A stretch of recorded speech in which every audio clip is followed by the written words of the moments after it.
Hello hello. Atul 4 बजे के बाद उनको बुलाया, सबको पीओपी वगैरह वो काम करवा लेने का।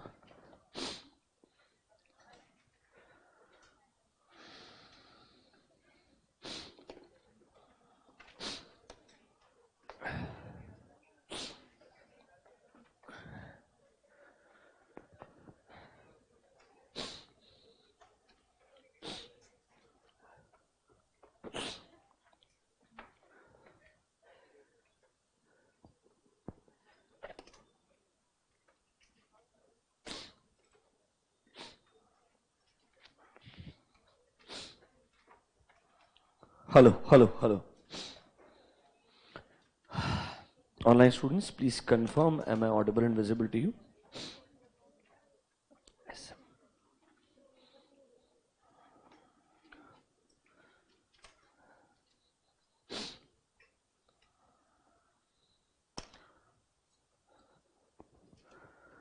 ओके, चलो can we get started?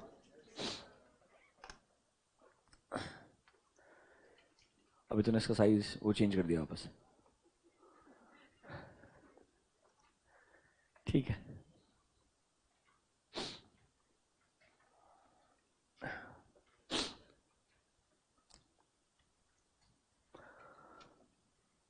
Okay, good afternoon everyone.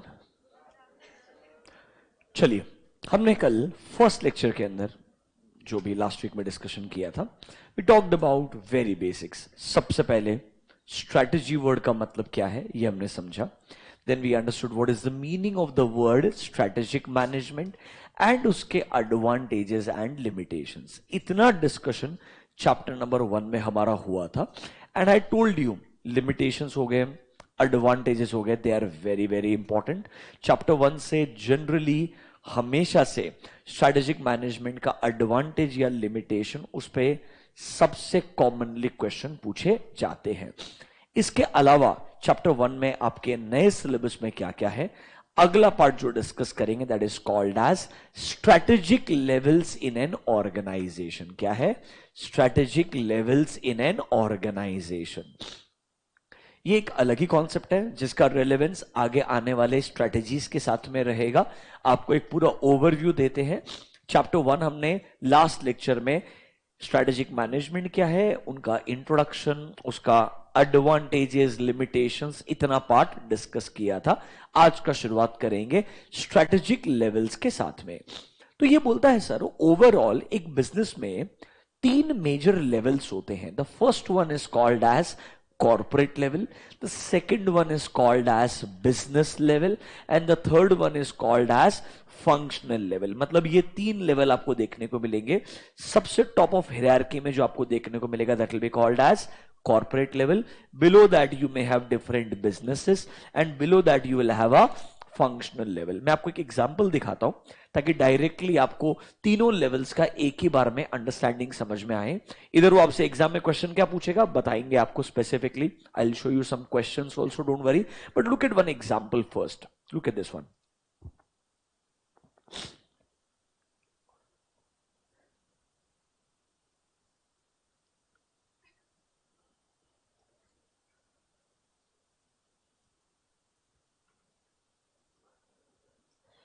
There is a structure called as SBU structure. There is a structure called as SBU structure. देखिए क्या बोलता है। Can you see at the top level you have the president or you can say the MD or the CEO, whatever designation you want to use, it's your choice. Generally, उनके directly under there is a level that is called as corporate level. There is a level that is called as corporate level. ये पता है कब suitable होगा? जब आप बहुत ज्यादा अलग अलग बिजनेसेस में डील करते हैं। आपको लगता है आप बहुत सारे अलग अलग प्रोडक्ट्स का मैन्युफैक्चरिंग करते हैं, बहुत सारे अलग अलग सर्विसेज प्रोवाइड करते हैं, तो आपको लगता है हर प्रोडक्ट और हर सर्विस के लिए शायद एक अलग पूरा का पूरा हायरार्की होना चाहिए। तो आपके ये जो अलग अलग एसबीयूज हैं, ये एसबीयूज कहलाते हैं अलग अलग बिजनेस यूनिट्स। क्या कहलाते हैं? अलग अलग बिजनेस यूनिट्स। सो बेसिकली ये आपका हो गया बिजनेस लेवल, इसके ऊपर आपका आ गया corporate level, And this corporate level also includes your president, CEO और the MD. उनके डायरेक्टली अंडर जो लेवल काम करता है वो क्या कहलाता है? कॉर्पोरेट लेवल कहलाता है. सिंपल एग्जांपल हमेशा बोलता हूं, क्लासिक एग्जांपल, इंडिया का सबसे बड़ा कॉन्ग्लोमेरेट टाटा सन्स. आप अगर टाटा सन्स की वेबसाइट पे जाएंगे, टाटा सन्स के अंदर आपको बहुत सारे बिजनेसेस देखने को मिलेंगे. टाटा सन्स के under you will see Tata Motors, you will see TCS, you will see Tata Steel, फिर आपको टाटा के कुछ और specific businesses like Tata consumers मिल सकता है. मतलब टाटा टी, इंडियन होटल्स, मतलब हर इंडस्ट्री में अलग अलग क्या होगा, उनका बिजनेस एग्जिस्ट करेगा. अब एक बात समझिए, टाटा मोटर्स खुद अपने आप में इतना बड़ा बिजनेस है, टीसीएस खुद अपने आप में एक बहुत बड़ा बिजनेस है, उनका खुद का अपना स्ट्रक्चर है. तो थियोरेटिकली जरूर हम बात करते हैं, there are 3 levels. The first one is called as corporate level, जो आपके सारे बिजनेसेस को ओवरलुक करेगा. फिर हर बिजनेस का अपना खुद का एक स्ट्रक्चर होगा, हायरार्की होगा, that will be called as business level. And उसके नीचे जो लोएस्ट लेवल होता है, that is called as functional level. तो हो सकता है एक एसबीयू के अंदर डायरेक्टली आपका फंक्शनल लेवल आ जाए, या एसबीयू के अंदर भी अलग अलग क्या आ जाएंगे, डिविजन्स आ जाएंगे, और हर डिवीजन में क्या आ सकते हैं आपके, फंक्शंस आ सकते हैं. सर ये फंक्शंस क्या होते हैं, एक एग्जांपल दीजिए. बिजनेस फंक्शंस का एग्जांपल होता है जैसे कि हमारा एचआर डिपार्टमेंट, हमारा फाइनेंस डिपार्टमेंट, हमारा मार्केटिंग डिपार्टमेंट, ये लोग अलग अलग फंक्शंस हैं. तो कैन वी से हर एक बिजनेस में, अज्यूम कर लीजिए this is your Tata sons.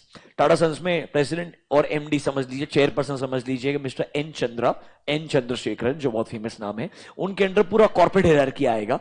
उसके under can you see SBO number 1, assume कर लीजिए this is one business, this is your Tata Motors. Tata Motors के अंदर अपना फंक्शनल हायरार्की आएगा. Then you can have Tata Steels. Tata Steel के अंदर आपके पास मल्टीपल डिवीजन आ सकते हैं, उसके बाद अलग अलग फंक्शन आ सकता है. इस तरीके से हायरार्की बनाया जाता है. हम बिल्कुल थियोरेटिकल तरीके से पढ़ रहे हैं, जहां पर 3 लेवल है, कॉर्पोरेट लेवल, उसके नीचे आएगा बिजनेस लेवल, एंड सबसे लोएस्ट लेवल क्या कहलाएगा, फंक्शनल लेवल. अब सर फंक्शनल लेवल मतलब इंडिविजुअल फंक्शंस को कंट्रोल करने वाला मैनेजर. तो फंक्शनल लेवल मैनेजर का एग्जांपल क्या होगा, HR manager, marketing manager, finance and research and development का मैनेजर हो सकता है. ये सब अलग अलग क्या है, फंक्शंस है. क्या है, अलग अलग फंक्शंस. अब हर एक SBO, what is a SBO, full form is called as strategic business unit. मतलब स्ट्रैटेजी के पर्पस के लिए हम बोलेंगे ये बिजनेस अपने आप में एक सेपरेट बिजनेस है. जैसे कि आईटीसी में टबैको का जो बिजनेस है वो अपने आप एक इंडिपेंडेंट बिजनेस है, उसके लिए अलग ही स्ट्रैटेजाइजिंग होता है. तो हम बोल देंगे आईटीसी के अंदर कॉर्पोरेट ऑफिस रहेगा and tobacco product is one SBU. फिर हमारा एफएमसीजी इज वन एसबीयू. फिर हमारा लेट्स से आईटीसी के अंदर आपका जो पेपर वाला बिजनेस है वो एक अलग एसबीयू है. आपका क्लासमेट रजिस्टर वगैरह जो है ना वो आईटीसी के अंदर ही आता है. मतलब हमारे पास में under ITC only we can have different different business segments all together. Reliance में देख लीजिए, आपके पास में एक रह सकता है जियो, एक हो सकता है रिलायंस रिटेल, एक हो सकता है पेट्रोकेमिकल वाला बिजनेस आइडियली. मतलब ऐसे अलग अलग बिजनेस सेगमेंट्स मेरे लिए क्या बन जाएंगे, एसबीयूज बन जाएंगे. मतलब एक ऐसा बिजनेस यूनिट जिसके लिए अलग से स्ट्रैटेजाइजिंग करने का जरूरत है, that is called as strategic business unit. Strategy purpose के लिए ये एक सेपरेट बिजनेस ही कहलाएगा. मतलब ब्रॉडर तरीके से कॉर्पोरेट लेवल अलग अलग बिजनेसेस को कंट्रोल करता है. हर बिजनेस का अपना हेड होगा, उसके अंदर अलग अलग क्या आएंगे, फंक्शनल डिपार्टमेंट्स आएंगे. सिंपल शब्दों में ऐसा स्ट्रक्चर बन सकता है. You can have corporate level at the top. This corporate level will take care of businesses 1, 2, 3. Let's say there are 3 businesses. Her business का हेड क्या कहलाएगा, बिजनेस लेवल मैनेजर कहलाएगा. क्या कहलाएगा, बिजनेस लेवल मैनेजर. अब इस बिजनेस के अंदर भी आपको लगेंगे मार्केटिंग के हेड, आपको लगेगा एचआर का हेड, आपको लगेगा अकाउंटिंग एंड फाइनेंस का एक डिपार्टमेंट. क्या ना इसे, ये सब अलग अलग क्या है, हमारे फंक्शनल स्ट्रक्चर है. क्या है, हमारे फंक्शनल स्ट्रक्चर. मतलब सर कॉर्पोरेट लेवल, उसके अंदर आते हैं अलग अलग बिजनेसेस, हर बिजनेस में आता है आपका फंक्शनल स्ट्रक्चर. ये कहलाते हैं मेरे 3 लेवल्स इन एन ऑर्गेनाइजेशन. क्या आपको 3 लेवल्स का बेसिक मतलब समझ में आया है क्या? वो एग्जाम में क्या पूछेगा, कॉर्पोरेट लेवल का काम क्या है, वो एग्जाम में पूछेगा फंक्शनल लेवल के जो लोग हैं इनका काम क्या है। ये एकदम सिंपल सा स्ट्रक्चर हो गया। यहां पर भी हमारे पास फाइनेंस के लोग रहेंगे, यहां पर भी हमारे पास में मार्केटिंग के डिपार्टमेंट के हेड रहेंगे, R&D वाले लोग रहेंगे, ऐसे अलग अलग लोग रहेंगे। There are always different different set of people, but the broader level people are called as corporate level people. Under that there will be a individual business, and under every business you will have a different set of functions. All three levels collectively are called as strategic levels in an organization, and there are three levels: corporate level, business level, functional level. ऐसे ही strategies भी तीन होगी. There will be corporate level strategy, there will be business level strategy, and there will be functional level strategy. Strategy भी क्या रहेगी? तीन broader categories में रहेगी. समझा क्या? ये आपको मीनिंग पता होना चाहिए। अब एग्जाम के हिसाब से डिस्कशन करते हैं डायरेक्टली। सबसे पहला वो आपसे पूछेगा what is the role of a corporate level manager. आइए in your modules come to page number, सीधा एग्जाम के हिसाब से डिस्कशन करेंगे। सबसे पहले कॉर्पोरेट लेवल मैनेजर में कौन कौन से लोग आते हैं एंड इनका मेजर रोल क्या है। This is a very very common question. 1.8 पे आ जाइए। Will talk about what is a corporate level manager and who all are generally included there and what is their role.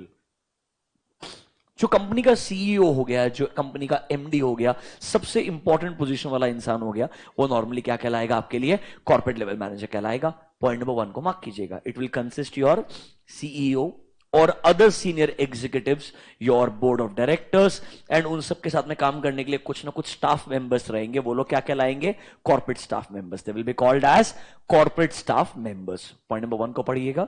It will include the CEO, your important directors, and there will be certain staff members जो उनके लिए directly काम करेंगे। They will be called as corporate staff people. Can I say ये हमारे decision making में top most position hold करते हैं। That's why they are called as apex of strategic decision making. Apex मतलब टॉप मोस्ट पोजीशन है for the purpose of decision making. Point 1 and 2 को mark कीजिएगा। मतलब sir corporate level managers will include my CEO of the company, my MD, my important directors, and उनके साथ में काम करने वाले कुछ कॉर्पोरेट के स्टाफ मेंबर्स, जो लोग सबसे इंपॉर्टेंट डिसीजंस लेंगे मेरे बिजनेस में। अच्छा सर ये लोग क्या डिसीजन लेंगे? Think like this, you are part of the corporate level. हमें कौन से बिजनेस में कितना पैसा इन्वेस्ट करना चाहिए, कौन से बिजनेस से पैसा बाहर निकाल लेना चाहिए, should we continue a particular business और नॉट, ये डिसीजन मेकिंग कौन करेगा? कॉर्पोरेट लेवल करेगा। मतलब रिलायंस को अगर नए इंडस्ट्री में एंटर करना है तो कौन से नए इंडस्ट्री में एंटर करना चाहिए, पेट्रोकेमिकल से पैसा बाहर निकालने का है तो क्यों निकालना चाहिए, मतलब what business we should continue, what business we should exit, what resources we should commit to our existing businesses, या कोई डाइवर्सिफाई करना चाहिए, कोई नया बिजनेस खरीदना चाहिए, कोई बिजनेस बेचना चाहिए, ये सारा डिसीजन मेकिंग कौन करेगा? आपका कॉर्पोरेट लेवल मैनेजर करेगा। ऑल्सो जो आपके इन्वेस्टर्स होते हैं, आपके जो इन्वेस्टर्स होते हैं, उनके लिए सबसे इंपॉर्टेंट लोग आपके कॉर्पोरेट लेवल मैनेजर्स होते हैं। बिकॉज इन्वेस्टर्स अज्यूम करते हैं दीज आर द पीपल जिनके भरोसे पे ये बिजनेस चलने वाला है। ये लोग डायरेक्टली एड्रेसेबल होते हैं to your stake holders. They are directly accountable and addressable to my stake holders. उन्हें उनको अवेयरनेस देना है बिजनेस में क्या अच्छा चल रहा है, क्या बुरा चल रहा है, what is working well and what is not working well. This is a job of corporate level manager. Introduction के लिए पॉइंट नंबर 1 एंड 2 आना चाहिए, एंड सीधा फिर रोल डिस्कस करने के लिए आ जाइए नीचे 1.8 में। नंबर 1, सर ये लोग हमारे पूरे बिजनेस के लिए मिशन, गोल्स एंड ऑब्जेक्टिव्स बनाएंगे। ये लोग डिसाइड करेंगे what business it should be in, क्या बिजनेस कंटिन्यू करना चाहिए, कितना रिसोर्सेस किस बिजनेस को अलोकेट करना चाहिए। ये लोग हमें थोड़ा गाइडेंस देंगे towards individual businesses, that's what kind of strategies and what kind of plans we should make for individual businesses. I am sure from mister N Chandra कोई गाइडेंस आया होगा towards Tata Motors. N Chandra से गाइडेंस रेगुलरली आते रहेगा for TCS. They will keep guiding how Indian hotels should work ideally. मतलब ये जो पूरा ओवरऑल आपको you can say broader level strategizing है, ये कॉर्पोरेट लेवल से आता है टुवर्ड्स द बिजनेस लेवल। फिर हर बिजनेस का एक हेड रहेगा, वो अल्टीमेट डिसीजन मेकर होगा, पर जो गाइडेंस है वो कहां से आएगा? टॉप लेवल से आएगा। तो ये लोग फॉर्मुलेट करने में हेल्प करेंगे, इंप्लीमेंट करने में हेल्प करेंगे। क्या चीज sir? Strategies for individual businesses, and they will provide the leadership for the entire company. So can I say this is a role of a corporate level manager जो सबसे top most position को hold करते हैं। 2 minute spend कीजिए, read the role once again, read point number 1 and 2, generally कौन कौन लोग इसमें इंक्लूडेड होते हैं एक बार रिवाइज कीजिए, फिर हम आगे बढ़ेंगे। कॉर्पोरेट लेवल मैनेजर सबसे इंपॉर्टेंट है एग्जाम पॉइंट ऑफ व्यू से। आउट ऑफ दीज 3 सबसे ज्यादा क्वेश्चन यहां पूछे जाते हैं वेरी वेरी कॉमनली, क्योंकि इधर ही उन्होंने ढंग से लिखा आंसर, बाकी दोनों लिखे ही नहीं है मॉड्यूल में।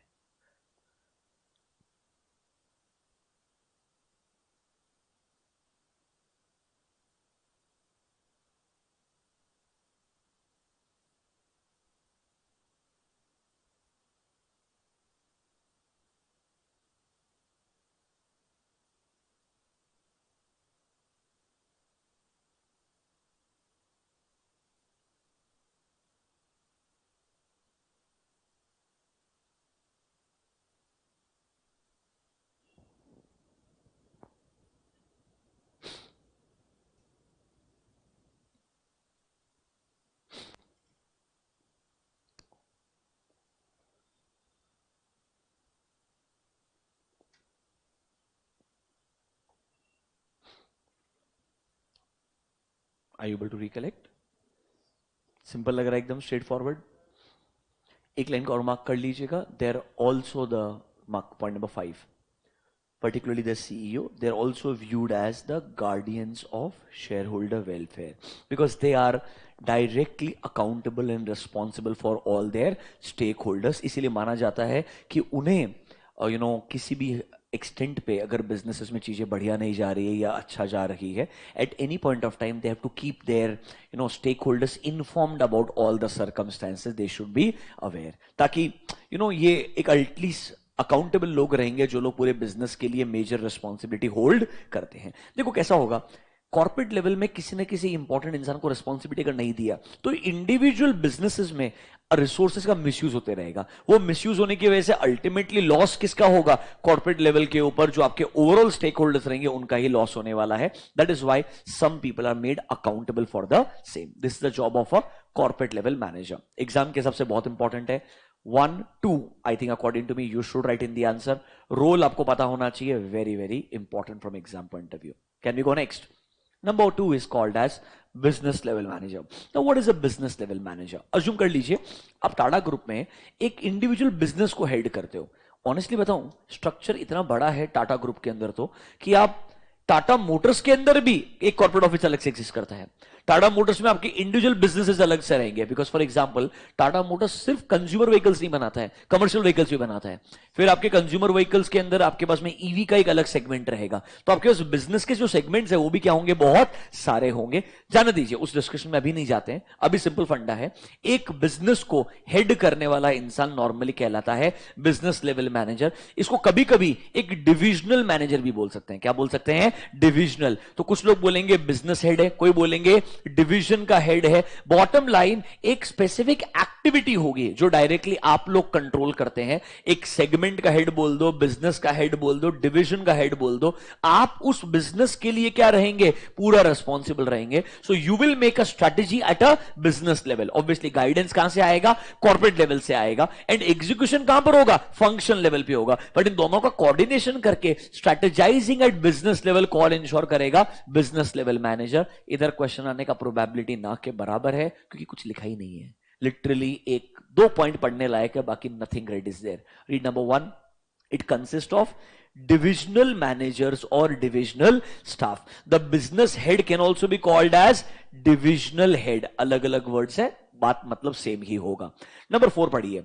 Corporate level managers are concerned with strategies जो इंडिविजुअल बिजनेसेस के लिए ओवरऑल लेवल पे होती है, वो सिर्फ गाइडेंस देगा, but detailed strategy business level पे कौन बनाएगा, बिजनेस लेवल मैनेजर बनाएगा। They are concerned with the strategies that are specific to a particular business. Obviously corporate level, I have 5 businesses, पांचों बिजनेस के लिए स्ट्रेटजी क्या होनी चाहिए, गाइडेंस कहां से आएगा, कॉर्पोरेट लेवल से। बट जो बिजनेस लेवल मैनेजर है वो अपने बिजनेस सेगमेंट के लिए स्पेसिफिक स्ट्रेटजी बनाएगा।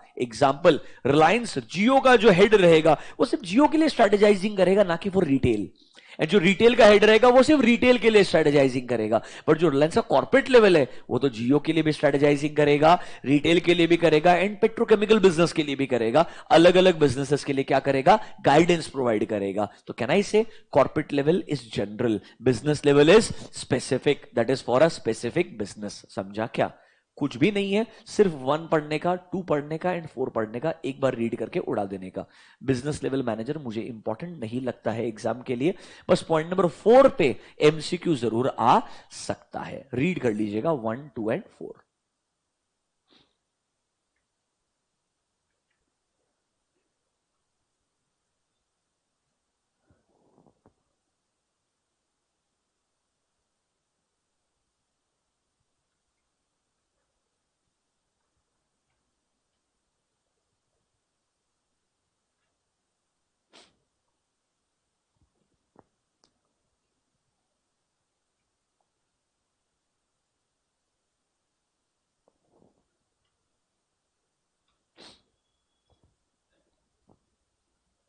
Can be go to the third level, function level. ये सबसे डेंजरस है अगर क्वेश्चन आया तो। प्रॉब्लम क्या है, इधर क्वेश्चन आता रेयरली है, पर जब क्वेश्चन आता है मतलब sometimes people don't understand only what to write. सुनिएगा, समझिएगा क्या लिखना है, स्पेसिफिक 2-3 पॉइंट मार्क करवाऊंगा और ढंग से रीड करना। इधर writing the answer is tricky, क्योंकि कॉर्पोरेट लेवल पे डायरेक्टली रोल का डिवीजन है, तो अब ये पिक करके लिख दोगे। इधर ना ऐसा कोई डिवीजन नहीं है, इट्स अ मिक्स कंटेंट। सुनिए शांति से। पहली बात तो फंक्शनल लेवल मैनेजर क्या है? एक बिजनेस के जो कोर फंक्शंस हैं उनके लिए जो लोग रिस्पॉन्सिबल लोग हैं वो लोग क्या कहलाएंगे? Functional level manager. सर एक बिजनेस में कोर फंक्शन क्या होगा? अगर मैन्युफैक्चरिंग कंपनी है, can I say raw material procure करना एक इंपॉर्टेंट फंक्शन है, फिर आपका सेल्स एंड मार्केटिंग एक इंपॉर्टेंट फंक्शन है, आपका एचआर एक इंपॉर्टेंट फंक्शन है, आपके लिए research and development important function हो सकता है, अकाउंटिंग एंड फाइनेंस आपके लिए क्या हो सकता है? Important function. ये अलग अलग फंक्शंस के लिए जब किसी पर्सन को आप ऑथराइजेशन देंगे, रिस्पॉन्सिबिलिटी देंगे, वो इंसान क्या कहलाएगा? फंक्शनल लेवल मैनेजर कहलाएगा। पहले तो बताने का, अ बिजनेस ऑर्गेनाइजेशन में have certain business functions such as purchases, sales, marketing, HR, accounting, finance, R&D, etc. The people responsible for these functions will be called as functional level manager. Is meaning clear to you? दूसरा चीज, ये functional level manager का काम क्या है? Functional level manager ना एक business level manager के डायरेक्टली अंडर काम करता है। So there is a business head जिसके अंडर फंक्शनल लेवल मैनेजर्स काम करते हैं। जो बिजनेस का स्ट्रेटेजी है उसको एक्चुअली एग्जीक्यूट करने का काम किसका होता है? फंक्शनल लेवल मैनेजर्स का होता है। आप at a business level decision लेंगे, हमें इतना सेल्स अचीव करना है, तो अल्टीमेटली सेल्स मैनेजर वो आपको अचीव करने में हेल्प करेगा। आप बोलेंगे हमें नया प्रोडक्ट लॉन्च करना है, उसके लिए R&D डिपार्टमेंट आपके लिए रिसर्च एंड डेवलपमेंट करेगा। मतलब बिजनेस लेवल मैनेजर जो स्ट्रेटेजी बनाएंगे उसे एग्जीक्यूट करने में हेल्प कौन करेगा?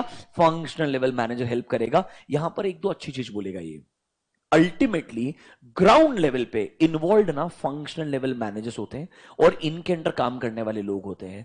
उन्हें पता है what customers like, what customers don't like. उन्हें पता है सप्लायर्स का प्रोडक्ट क्वालिटी कितना इंप्रूव हुआ है, खराब हुआ है। उन्हें पता है लेबर्स के साथ में हमारा रिलेशन अच्छा है, बुरा है। So sometimes because they are connected to the ground, they are connected to the field, वो लोग ऐसे आइडियाज रेस करके बिजनेस लेवल तक लेके जा सकते हैं, कॉर्पोरेट लेवल तक लेके जा सकते हैं, जिनकी वजह से फ्यूचर में आपके नए स्ट्रैटेजीज ही बन सकते हैं। मतलब what your customers don't like, ये किसको पता होगा? आपके फंक्शनल लेवल मैनेजर्स को पता रहेगा। वही सही तरीके से वैल्यू एडिशन कर पाएगा, हमने कैसे प्रोडक्ट को इंप्रूव करना चाहिए ताकि कस्टमर्स का फीडबैक इंप्रूव हो जाए। प्रोडक्ट का क्वालिटी एनहांस करने के लिए मे बी सप्लायर बदलना चाहिए। तो कभी कभी स्ट्रैटेजाइजिंग होता बिजनेस लेवल पे है, पर वो आइडिया का ओरिजिन कहां से होता है? फंक्शनल लेवल मैनेजर्स से होता है। इसीलिए बोलते हैं business level and corporate level दोनों लोगों ने फंक्शनल लेवल मैनेजर्स को इक्वली इन्वॉल्व्ड रखना चाहिए for the purpose of decision making, क्योंकि उनसे जो आइडियाज आए हैं कभी कभी वही क्या बन सकती है? एक्चुअल स्ट्रेटेजीज बन सकती है आपके बिजनेस के लिए। That is why functional level managers should be highly involved for the purpose of you can से ब्रेनस्टॉर्मिंग, ताकि आपके उनके आइडियाज आपके अच्छे स्ट्रेटेजी बन सकते हैं। Is this clear to you? And obviously function level manager अपने फंक्शन के लिए रिस्पॉन्सिबल है, वो इंडिविजुअल फंक्शन का स्ट्रेटेजी बनाएगा एंड उस फंक्शन में काम बराबर से होगा, ये इंश्योर करने वाला है। कितना आपको समझ में आया क्या?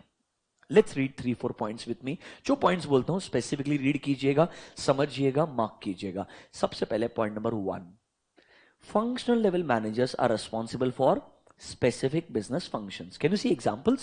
Your HR, your product development department, your purchasing department, customer service department, marketing department, HR department, R&D department, ये सब अलग अलग क्या है, functions है।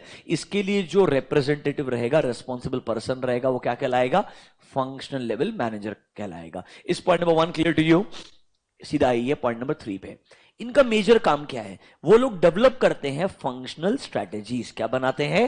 Functional strategies. वो मार्केटिंग का स्ट्रेटेजी बनाएगा, वो एचआर के अंदर रिक्रूटमेंट कैसे करना है उसका स्ट्रेटेजी बनाएगा। डोंट यू थिंक ये फंक्शंस के स्ट्रेटेजी आपके business level and corporate level objectives को अचीव करने में हेल्प करेंगे? क्योंकि उनके जो ऑब्जेक्टिव्स है उनको ही अल्टीमेट अचीवमेंट करने में हेल्प कौन करेगा? Functional level manager. तो इनका काम है फंक्शनल स्ट्रेटेजीज बनाना, ताकि हम फुलफिल कर पाए क्या? ऑब्जेक्टिव्स। जो कौन सेट कर रहा है? Business and corporate level managers. मतलब ऊपर से जो गाइडेंस आ रहा है, जो स्ट्रेटेजाइजिंग आ रहा है, उसको लोअर लेवल तक और बढ़िया से डिजाइन करके इंप्लीमेंट करने में हेल्प करेगा, ताकि आप लोग 100% अपने खुद के ऑब्जेक्टिव्स को क्या कर पाए? अचीव कर पाए। इस point number 1 and 3 clear to you? Mark point number 5। Functional manager की जो रिस्पॉन्सिबिलिटी होती है, that is confined to one activity. Obviously you are part of marketing, you will think only about marketing. You are part of CRM, you will think only about customer relationship management. आपका focus ना पूरे business में नहीं है, आपका focus business के related एक activity पे है। आपका काम है रॉ मटेरियल प्रोक्योर करना, तो आप उतना ही दिमाग लगाएंगे। बेचना कैसे है वो आपका काम नहीं होगा। जबकि जो आपके बिजनेस लेवल मैनेजर्स होंगे, क्या वो पूरा ऑपरेशन को ओवरसी करने वाले हैं? हाँ, वो कंपेयर कर रहा है। फंक्शनल लेवल वाला इंसान एक फंक्शन का लिए दिमाग लगाएगा, और जो बिजनेस लेवल मैनेजर है उसको हम क्या बोलने वाले हैं? जनरल मैनेजर बोलने वाले हैं। वो रेस्पॉन्सिबिलिटी होगा पूरे बिजनेस के लिए। Read only 1-3-5। अभी तक समझ में आया क्या? 3 पॉइंट को मार्क कर लीजिएगा, उसी को रीड कीजिएगा। Read number 1, number 3, number 5 once again. Are you comfortable? Atul?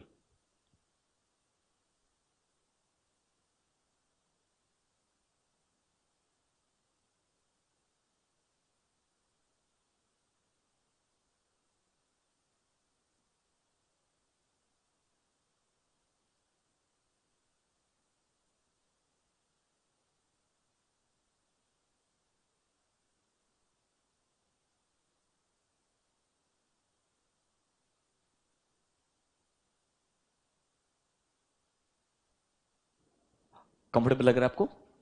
अब आइए point number 6। Since functional level managers are very close to customers, not just customers, all third parties, your customers, your suppliers, your all third party vendors, उन सबके बहुत करीब काम करते हैं आपके functional level manager, then your business level और corporate level, because corporate level and business level वाला इंसान हर दिन customer से interact नहीं करेगा। That's why they themselves may generate important ideas जो फ्यूचर में क्या बन सकते हैं? इंपॉर्टेंट स्ट्रेटेजी बन सकते हैं। इसीलिए बोलते हैं जनरल मैनेजर्स ने बात सुननी चाहिए, आइडियाज सुनने चाहिए। किसके आइडियाज को सर? फंक्शनल मैनेजर्स को, because they have access to ground reality and it's a fact. उनके बिना एज अ बिजनेस लेवल आप स्ट्रेटेजाइजिंग करेंगे, ये 100% सही होगा ही नहीं। अगर आपको बिजनेस को बिल्कुल टर्न अराउंड करना है, बिजनेस को ग्रो करना है, it's important you need to hear what your functional level manager says. Rather upward feedback important होता है। फंक्शनल लेवल से बिजनेस लेवल को फीडबैक मिलना चाहिए, बिजनेस लेवल से कॉर्पोरेट लेवल को फीडबैक मिलना चाहिए। उसके बिना एक बिजनेस बढ़िया से स्ट्रेटेजाइजिंग नहीं कर सकता है। Do you understand point number 6? मेरे हिसाब से 1, 3, 5 एंड 6 ये 4 पॉइंट अगर आपको आते हैं तो फंक्शनल लेवल पे वो कोई भी क्वेश्चन पूछेंगे आप आंसर लिख पाएंगे। वापस से 1, 3, 5, 6 रिवाइज कर लीजिएगा। 7th वाला रीड कर लेंगे एमसीक्यू के लिए, बट बाकी 4 पॉइंट काफी है। पढ़िए एक बार।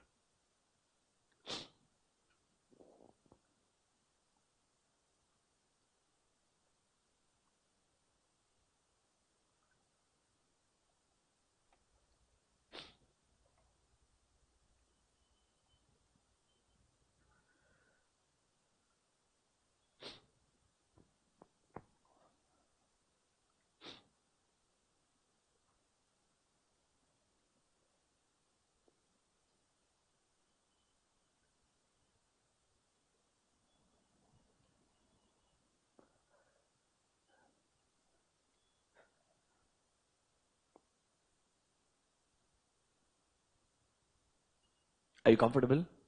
बाकी ओवरऑल तो उनका काम रहेगा कि जो भी स्ट्रैटेजी बनाई गई है उसका इंप्लीमेंटेशन कहां होगा, हमेशा लोअर लेवल पे होगा। इसीलिए बोल देख लीजिए, an equally important responsibility for managers at operational level is strategy implementation. Whatever plans are coming from the top, they need to be properly executed. That is okay. You should know 1, 3, 5 and 6. According to me, that's sufficient for your answer. Do you understand 3 levels? We're done with corporate level, business level, functional level. Major focus should be on corporate level and functional level. एक काम कीजिए, 2 minute इसके around एक questions जो है discuss कर लेते हैं पहले ही, ताकि दिमाग में क्लैरिटी आ जाए इमीडिएटली, फिर आगे जाएंगे. ठीक है, चलिए.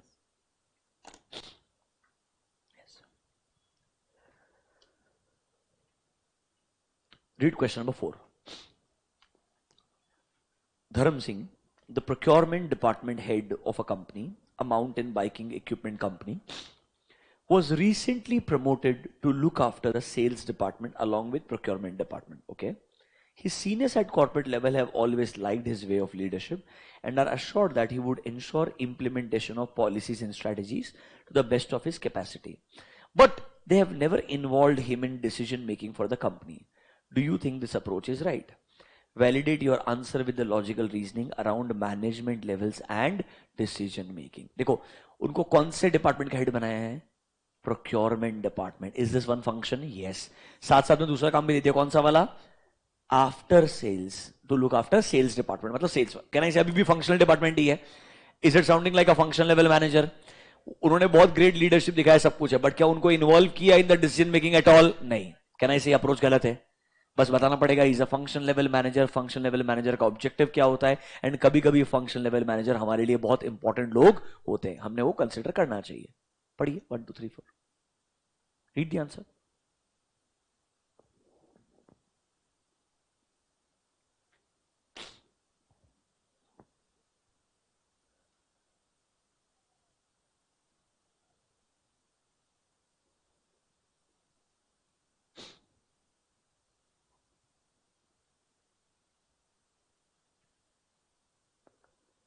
इनका कोई आंसर होता नहीं है. You have to build the answer, but your answer has to be close to what the module language is. तो वो 5-6 में से मेरे को 2-3 पॉइंट पिक करना पड़ेगा और लास्ट में कंक्लूजन तो देना पड़ेगा कि जो कॉर्पोरेट लेवल मैनेजमेंट का थॉट है वो क्या है, सही नहीं है. क्या उनको इन्वॉल्व करना चाहिए? हाँ, इसके लिए 1 नंबर मिल जाएगा. आइडेंटिफाई करना कि ये फंक्शनल लेवल मैनेजर है, उसके लिए 1 नंबर मिल जाएगा. बचा 2 मार्क्स. फंक्शनल मैनेजर के बारे में कितना बढ़िया लिख सकते हो. Clear differentiation. अब प्रॉब्लम क्या है, तुमने ये आइडेंटिफाई नहीं किया तो पूरा 0 ही है by default. If you could not even identify that this is on a functional manager question, तो आपका क्वेश्चन का आंसर का आइडेंटिफिकेशन ही गलत है, बाय डिफॉल्ट 0 हो जाएगा.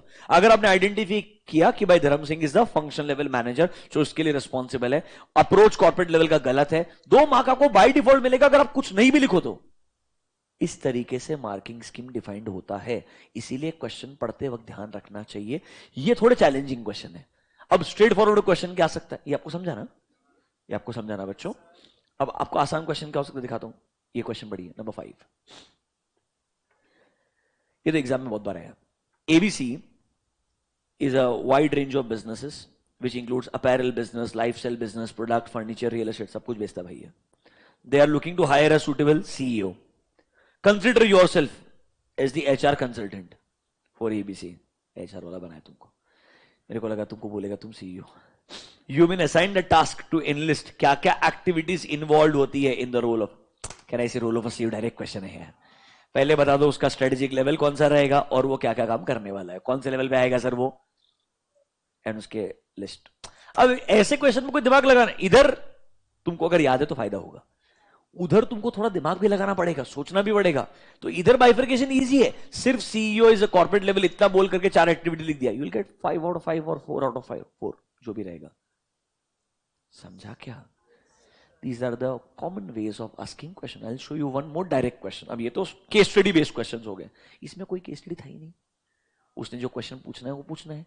ये फिर भी केस स्टडी था.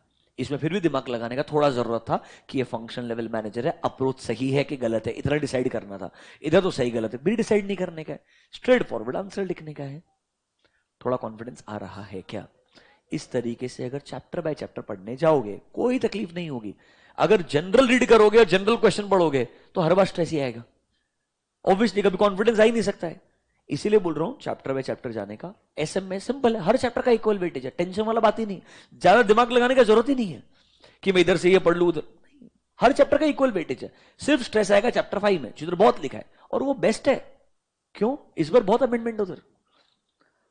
मैं ऐसा नहीं बोलना चाहता, लिटरली मतलब मेरे को ऐसा लगता है मई और नवंबर तुमको लिख के बोलता हूं, सिर्फ तुम अगर अमेंडमेंट पढ़ के गए ना चैप्टर 5 से, सब छोड़ के गए ना, तो भी तुमको सबसे ज्यादा मार्क्स चैप्टर 5 में आएंगे, क्योंकि स्ट्रेट फॉरवर्ड वही सेम क्वेश्चन वो पूछेंगे जो उन्होंने आज तक कभी पूछने का मौका ही नहीं मिला ना। बट आप आइडेंटिफाई कर सकते हो क्योंकि ये नया पार्ट है। Please don't try these things, you should not take such risk. आपने रीड करना चाहिए, but still it's easy to predict, not a challenging situation. एक आध क्वेश्चन और देखते हैं, जैसा दर्द देने वाला कुछ, टाइम पास हो गया। रिपीटेड क्वेश्चन है, ये ऑलरेडी पढ़ा है आपको, विजन पढ़ाने का है नहीं, है ही नहीं, हो गया, उतना ही है, आए ही वैसे क्वेश्चन हैं। चलो, कैन वी गो नेक्स्ट। हमने पढ़े 3 levels, they are my corporate level, business level and function level. They are called as strategic levels in an organization. मुझे एक ऐसा एरिया है जो लगता है शायद वहां पे बढ़िया क्वेश्चन आ सकता है, थोड़ा आपको पेशेंस रखना पड़ेगा, सुनना पड़ेगा। आइए, मॉड्यूल्स में page number 1.10, network of relationship between 3 levels. Mark this as very very important, पहली बार इंक्लूड किया गया है, this is like a addition. इस चैप्टर में एक ही चीज नहीं है जो मेरे को लगता है, वो ये है, एक और है वैल्यूज क्या होता है, वो टाइम पास है, but this is still that can be asked for 3 mark. Although ऐसा कुछ ग्रेट है नहीं कि पूछना चाहिए, बट आईसीआई है तो ठीक है। Network of relationship between 3 levels, ये क्या बोलता है? आपके 3 लेवल है, corporate level, business level, function level. Are they also related to each other? हाँ, बेसिकली ये बोलता है उन 3 लेवल से आप स्ट्रक्चर कैसे बनाओगे, 3 लेवल से आप लोग स्ट्रक्चर कैसे बनाओगे। एक वर्ड सुना होगा, ऑर्गेनाइजेशन स्ट्रक्चर। क्या सुना होगा? ऑर्गेनाइजेशन। वो 3 एग्जाम्पल देगा, बहुत सारे ऑर्गेनाइजेशन स्ट्रक्चर है, चैप्टर 5 में सब आएंगे। your hourglass structure, your SBU structure, your divisional structure, functional structure, matrix structure, बहुत सारे स्ट्रक्चर लिख के दिए इधर। वो सिर्फ 3 ही specific relationship and 3 specific structure के बारे में बात करेगा। पहला वाला है फंक्शनल एंड डिविजनल स्ट्रक्चर, दूसरा है हॉरिजॉन्टल रिलेशनशिप वाला स्ट्रक्चर, एंड तीसरा कहलाएगा मैट्रिक्स। तीनों को पढ़िएगा मेरे साथ में, एक एक करके एक्सप्लेनेशन देता हूं इंडिविजुअली, पर उसके पहले पॉइंट नंबर 2 को मार्क कीजिएगा। There are multiple ways in which all 3 levels of management are interlinked. मतलब आप इन अलग अलग लेवल से कैसा स्ट्रक्चर बनाना चाहते हो वो आपके ऊपर है। जनरली 3 एग्जाम्पल्स ये आपको दे रहे हैं, ये अलग अलग लेवल के मैनेजमेंट 3 अलग अलग स्ट्रक्चर में काम कर सकते हैं। पहला स्ट्रक्चर पढ़ाते हैं हॉरिजॉन्टल रिलेशनशिप, जो स्टार्टअप वर्ल्ड के अंदर कॉमन होता है। वहां पर ऐसा बोला जाता है कि भाई जब एक बिजनेस शुरू किया, नया बिजनेस शुरू किया स्टार्टअप वर्ल्ड के अंदर, जो उस बिजनेस के को फाउंडर्स होंगे, जो इस बिजनेस के अंदर आपके फंक्शन लेवल मैनेजर्स होंगे, वो सब लोग सेम लेवल पे काम करते हैं। मतलब बोलने के लिए को फाउंडर्स है, but right now there is no hierarchy. Right now there is no hierarchy. हमें लगता है हर इंसान इक्वली वैल्यूएबल है, हर इंसान बिजनेस के लिए वैल्यूएशन कर सकता है। मतलब relationship is horizontal, everyone is on the same page. It's a flat structure, generally startups में ही सूटेबल होगा, जहां पे कोई हियरार्की ही नहीं है। आपको स्कूल में पढ़ाया होगा top level, middle level, lower level. ये बोलता है there is no level, all at same level, that is called as horizontal relationship. Read number A. All position from top management to staff are in the same hierarchy position. Mark the word, it's a flat structure, जहां पे हर किसी को equal माना जाएगा। We focus on openness and transparency. कब suitable होगा ये? स्टार्टअप्स के लिए, वो भी बहुत इनिशियल फेज ऑफ स्टार्टअप्स। जब स्टार्टअप भी बड़ा हो जाएगा तो ऑटोमेटिकली वो यहां से मूव करके कोई ना कोई एक लॉजिकल हियरार्की बिल्ड कर लेगा। बट सबसे कॉमन फेज जो स्टार्टअप का इनिशियल फेज होता है, तब शायद ये स्ट्रक्चर हो सकता है, बिकॉज बहुत गिने चुने 15-20 लोग ही काम करेंगे, and we believe all of them are equally important. Is number 1 clear to you? Spend 2 minutes horizontal relationship को पढ़िएगा वापस से।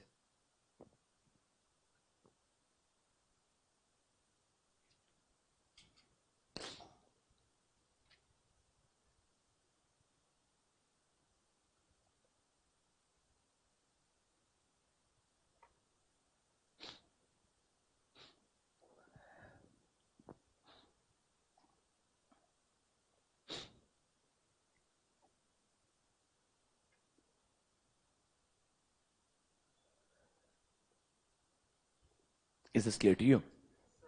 Second one, can you see functional and divisional relationship? This is your classic SBU structure. जो मैंने अभी आपको SBU पढ़ाया था, याद कीजिएगा. Your corporate level,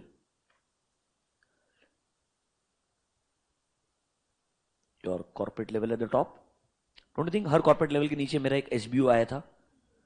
अरे हाँ है ना? हर SBU के नीचे कैन आई से मेरे फंक्शनल लेवल मैनेजर्स थे.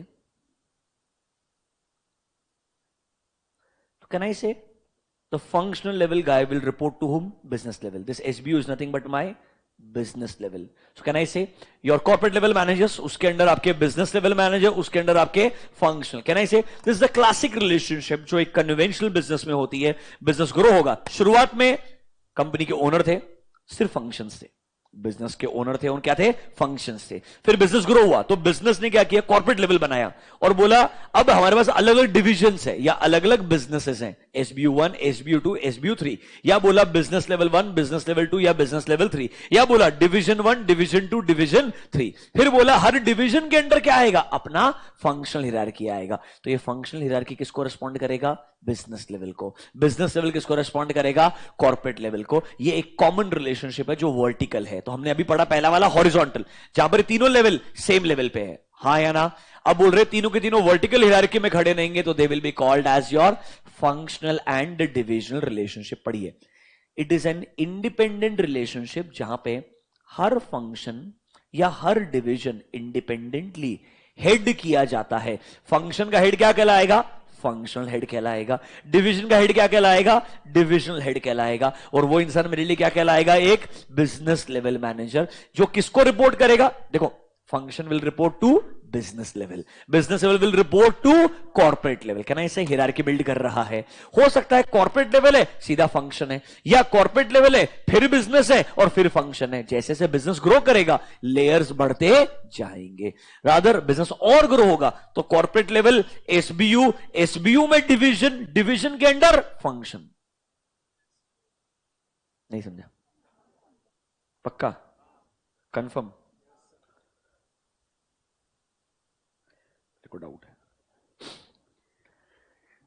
Corporate level directly you may have functional level manager. धीरे धीरे कॉर्पोरेट लेवल मैनेजर नीचे आएगा बिजनेस लेवल मैनेजर, फिर आएगा फंक्शनल लेवल मैनेजर. और बिजनेस ग्रो करेगा तो कॉर्पोरेट लेवल नीचे आएगा बिजनेस लेवल और SBU बोल दीजिए. उसके अंदर आएगा डिवीजन लेवल, फिर आएगा फंक्शनल लेवल.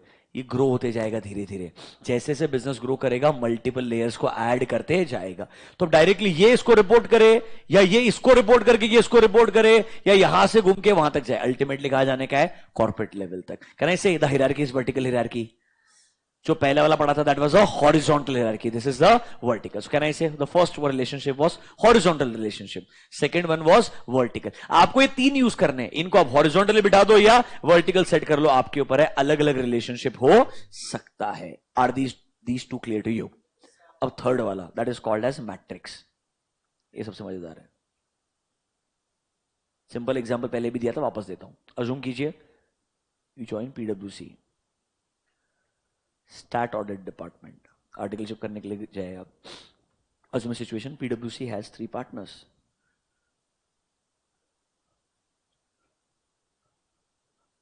सबसे पहले आपको हायर किसके अंडर किया? एक पार्टनर के अंडर. ये पार्टनर कौन से डिपार्टमेंट में है? स्टैट्यूटरी ऑडिट में. मतलब PwC के अंदर अलग अलग बिजनेसेस होंगे. Statutory audit will be one business, internal audit will be one business, taxation will be one business. बराबर है कि नहीं? उसमें भी तुम किस डिपार्टमेंट में हो? Statutory audit. उसमें भी किस पार्टनर के अंडर हो? पार्टनर 1.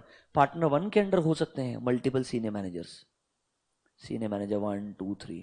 हो सकता है करंटली तुम सीनियर मैनेजर के एक एंगेजमेंट पे काम कर रहे हो. तो can I say you have a horizontal relationship as well as a vertical relationship.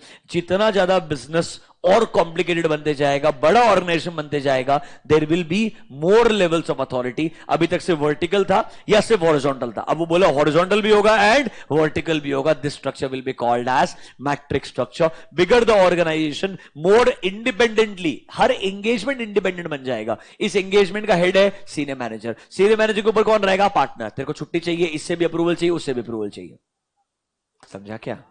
100% तेरे साथ होने वाला है. That is going to be third structure is called as matrix. देखो, it is like a grid like structure. Teams formed with people from various departments. They are forming a temporary task based. मतलब एक काम करने के लिए, Tata Motors को audit करने के लिए साथ में आए हो. जैसे ऑडिट खत्म हो जाएगा, यू विल गो बैक. आप थर्मैक्स ऑडिट करने के लिए साथ में आए हो, तो एक काम करने के लिए साथ में आओगे, टीम बनेगा, एंगेजमेंट टीम बनेगा. जैसे काम खत्म होगा, आप लाइफ टाइम एक ही एंगेजमेंट टीम का पार्ट नहीं रहने वाले हो. हर एंगेजमेंट के लिए टीम बनेगा. Once engagement is done, the team is over. समझा क्या? In matrix, there are more than, mark the word, one business level manager for each functional level team. मतलब आपके लिए एक इंसान ही नहीं रहेगा. There will be more than one people. There will be one senior manager. There will be one partner. It will be complex for a smaller organization, but extremely useful for a large organization. समझा क्या? This is similar to the matrix structure जो chapter number 5 में आपको बताएंगे. Is this clear to you? थोड़ा आपको तीन relationship समझ में आया क्या? सर ये क्या बोलता है, जो तीन लेवल्स हैं, corporate level, business level, function level, इनको आप कैसे भी अरेंज कर सकते हो. It can be horizontal, it can be vertical, और it can be mixture.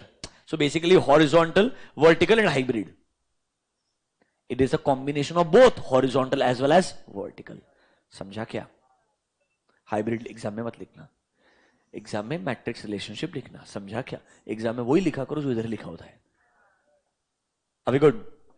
Chapter 1 के अंदर सबसे पहले पढ़ा स्ट्रेटेजिक मैनेजमेंट, फिर पढ़ा स्ट्रेटेजिक लेवल्स, उसके तीन रिलेशनशिप. मेरे को लगता है इस अटेम्प्ट के लिए ये रिलेशनशिप इंपॉर्टेंट है. More than the levels, these relationships are important. Please mark them as very very important. Can we go next? चलिए, अब इन्होंने आपका एक ओल्ड सिलेबस में चैप्टर नंबर 3 हुआ करता था, उसको वहां से कट किया और चैप्टर नंबर 1 के अंदर मर्ज कर दिया. तो चैप्टर 1 में अब आपका favourite concept vision, mission, goals and objectives भी इंक्लूडेड है. तो उसके लिए आपको एक वर्ड पढ़ना पड़ेगा, strategic intent.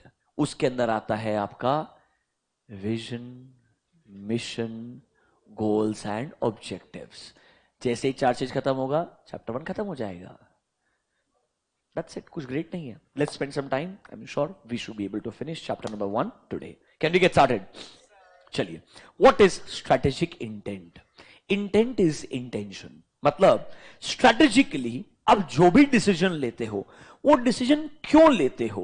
Why word represents your intent. मतलब as a business, मैं अगर एक धंधे को बेच रहा हूं या एक बिजनेस को अक्वायर कर रहा हूं, मैं जो भी काम कर रहा हूं उसके पीछे कोई ना कोई इंटेंशन होगा. उसके पीछे क्या होगा? कोई ना कोई इंटेंशन होगा. That is called as strategic intent. एक बात बताओ, आपने पढ़ा होगा ना, अभी Reliance is trying to buy out your Disney Hotstar. You know that, right? Why? There has to be some intention behind every decision, right? तो मतलब हो सकता है ना, आपको लगता होगा that being part of my Jio का digital business will strengthen our digital business more, and लोग हमारे कंट्रोल में और बेहतर आएंगे. बिकॉज आपने नोटिस किया होगा, आजकल 1.5-2 साल पहले उन्होंने बंडलिंग शुरू कर दिया था कि आप जियो का एक वो साल भर का प्लान लीजिए, आपको ओटीटी प्लेटफॉर्म का सब्सक्रिप्शन मिल जाएगा. You remember that concept? तो बंडलिंग से क्या होता है, एक कस्टमर के मूव ही नहीं हो सकता है. I am capturing the customer for the entire year. Just imagine, no, धीरे धीरे ऐसा हो जाएगा, आपकी बाकी सर्विसेज जियो की सर्विस में ऐसी इंटीग्रेट हो जाएगी कि आपको जियो का कनेक्शन रखना ही पड़ेगा. मतलब your phone connection is not just a phone connection, along with that there are 5 other memberships जो उसने बेच दिया आपको एज अ बंडल. तो कहना इसे, जितना ज्यादा मेरा उन बिजनेसेस पे कंट्रोल आएगा, उतना बंडलिंग मेरे लिए क्या होते जाएगा? आसान होते जाएगा. मतलब there can be an number of intentions. मैं सिर्फ एक थॉट प्रोसेस शेयर कर रहा हूं. So there is a word called as strategic intent. Intent का मतलब होता है, आप एज अ बिजनेस जो भी डिसीजन लेते हो, why you take a decision, that why represents the word intent. Mark कीजिएगा पॉइंट नंबर 2 को. It refers to the purpose. That is what organization strives for. मतलब आप जो भी काम करते हो, why they want to do something, ये वाई वर्ड रिप्रेजेंट करता है द वर्ड इंटेंट. आपको स्ट्रेटेजिक मैनेजमेंट में इंटेंट पता होना बहुत जरूरी है. सिंपल चीज. एज अ बिजनेस में कोई भी डिसीजन लेता हूं, if I don't know why am I doing that, the relevance of that decision will go to dustbin. खत्म हो जाएगा उसका रेलेवेंस, उसका वैल्यू एडिशन ही खत्म हो जाएगा. अगर मुझे पता ही नहीं है मैं जो भी करने के लिए जा रहा हूं उसका इंटेंशन क्या, मैं अचीव क्या करना चाहता हूं, तो मतलब कहना ही से वो ये बोलता है, आप कुछ भी कीजिएगा स्ट्रेटेजिक मैनेजमेंट में. याद करो, फर्स्ट डे आपको 5 स्टेप पढ़ाए थे. Where are we, where we want to be. मतलब before you decide what you want to do, before you decide what you want to do, define why you want to do. मतलब what से पहले आपने क्या define करना चाहिए? why. मतलब आप जहां हो यहां से आप क्या अचीव करना चाहते हो, विजन बनाओ. आप आज की तारीख में आप क्या प्रोडक्ट्स प्रोवाइड कर रहे हो, सर्विस प्रोवाइड कर रहे हो. You should know where are you and you should know where you want to be. You should define your goals and objectives. जब तक आप वाई डिफाइन नहीं करोगे, कैसे अचीव करेंगे, that how and what cannot be really defined. Intent का मतलब है आप क्यों ये चीज करना चाहते हो. जो भी स्ट्रेटेजिक मैनेजमेंट का प्रोसेस लगा रहे हो, why you want to do that, that represents the intent. Intent मतलब इंटेंशन, इंटेंट मतलब इंटेंशन. समझा क्या? Mark point number 5. Intent gives an idea of what organization desires to attain in future. मतलब आप एक्चुअली क्या अचीव करना चाहते हो, ये आपका इंटेंट बताता है. मतलब मुझे इंटेंट समझने के लिए विजन समझना पड़ेगा, मिशन समझना पड़ेगा, गोल्स एंड ऑब्जेक्टिव समझना पड़ेगा. ये वर्ड समझे क्या? Should we start individually? What is vision, what is mission, what is goals and objectives? Exam में probability of asking intent and उसके elements is low. Probability is asking specific question on vision, specific question on mission, वो probability ज्यादा होती है. तो पहले individually सबको discuss करते हैं, लास्ट में समरी भी देख के उड़ा देंगे. Can we get started? चलिए, let's start with number 1. Vision क्या होता है? Page number 1.13. 1.13. विजन का मतलब क्या है? आई अंडरस्टैंड 2:45 बजे का स्लॉट है, ट्राई कीजिएगा. अभी मैं तुम्हारे लिए कर रहा हूं बिकॉज आप लोग एक लेक्चर अटेंड करेंगे, घर जाएंगे, वापस आएंगे. तुम्हारे, मैं तो इधर ही रहने वाला, मेरी जिंदगी तो प्रेस्टीज पॉइंट है. For you at least it is convenient, दोनों एक साथ में हो गया तो आप जाकर के बाकी कुछ पढ़ सकते हैं सेकंड हाफ में, इसीलिए दोनों को साथ में ले रहे. Otherwise SM I will teach in the evening 6 o'clock. I like that slot. Evening time जब आप सब गिव अप कर चुके हो लाइफ में, तो आपने 1 घंटा सुनना चाहिए. बट अनफॉर्चुनेटली जब दोनों साथ में चल रहे हैं तो आपको कनेक्ट करना पड़ेगा. ट्राई कीजिएगा. विजन मतलब क्या है? It's futuristic. मतलब as a business what you want to be, what you want to be represents the vision. तो एक डेफिनेशन है नंबर 1, पॉइंट नंबर 1 को मार्क कीजिएगा. What is a strategic vision? It is a road map of company's future. As a company हम क्या बनना चाहते हैं, किन टारगेट मार्केट्स को केटर करना चाहते हैं, कैसे प्रोडक्ट्स बनाना चाहते हैं, खुद का रेपुटेशन कैसा बिल्ड करना चाहते हैं, कैसा टेक्नोलॉजी डेवलप करना चाहते हैं. इन सब क्वेश्चंस का आंसर रिप्रेजेंट करता है हमारा vision. Read point number 1. It is a road map of company's future. What kind of technology we want to focus on, what kind of target market we are catering to, what kind of geographical and product market you want to pursue in future. कैसा capability develop करना चाहते हो, मतलब simple शब्दों में कैसा company बनाना चाहते हो, ये रिप्रेजेंट करता है आपका विजन क्या है. Mark point number 1, definition of vision समझिएगा. It's a road map of company's future. मतलब सिंपल शब्दों में as a company what do you want to achieve. Futuristic question का answer is your vision. But remember, कहां जाना चाहते हो, उसके लिए कहां हो वो भी इंपॉर्टेंट है. वो होता है मिशन. तो mission is where are we, what we do. Mission, M is mission is where are we, what we do. यहां से when we define where we want to be, that is called as vision. क्या vision mission समझा क्या? Meaning of vision clear है क्या? Point number 1 को mark कीजिएगा. Vision का मतलब समझना चाहिए. Read point number 1 again.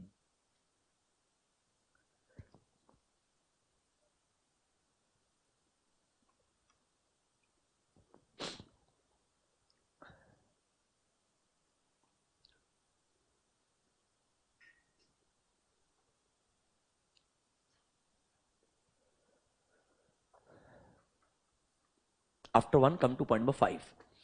Vision delineates it's आप कन्वे करते हो, लिखिए कन्वे. आपका विजन कन्वे करता है मैनेजमेंट का एस्पिरेशन क्या है for the business.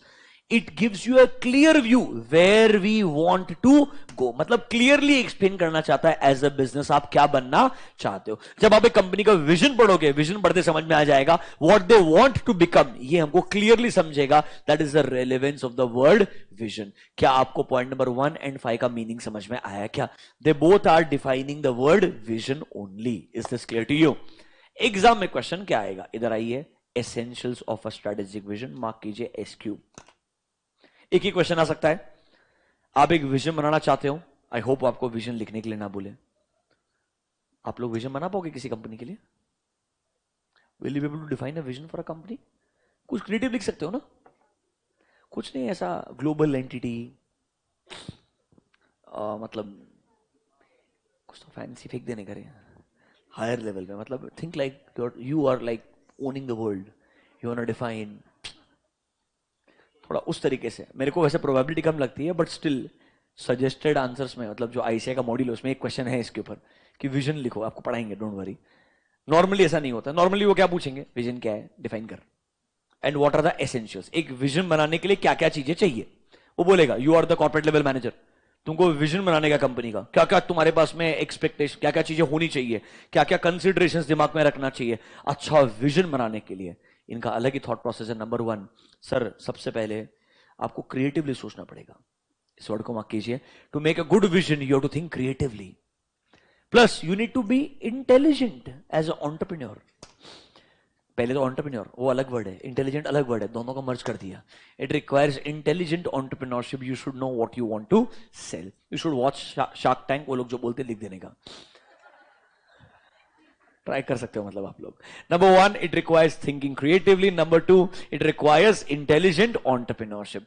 Number three सुनिए, एक वेल आर्टिकुलेटेड विजन, एक अच्छे शब्दों में लिखा गया, बहुत अच्छे शब्दों में एक्सप्रेस किया गया विजन शायद लोगों में एंथुजियाज्म, मोटिवेशन क्रिएट करेगा, जिसकी वजह से लोग भी बिलीव करेंगे कि विजन अच्छा है। बेसिकली अगर विजन को अच्छे शब्दों में लिख करके एक्सप्लेन किया गया तो वो विजन ना शेयर्ड विजन बन जाएगा। क्या बन जाएगा? Shared vision. People will relate to the vision, and if they relate to the vision they will feel connected। देखिए, a well articulated, well defined, very well created vision will create enthusiasm for the course जो management ने chart किया है, मतलब जो रास्ता management ने बनाया है उसमें लोग ऑटोमेटिकली उसका पार्ट बनना चाहेंगे, उस विजन का हिस्सा बनना चाहेंगे। People will feel privilege that yes we all are trying to achieve something really big collectively. ये फीलिंग क्रिएट कर पाओगे अगर आप अच्छे शब्दों का इस्तेमाल करते हो। वही चीज नंबर 4 में बोलेगा,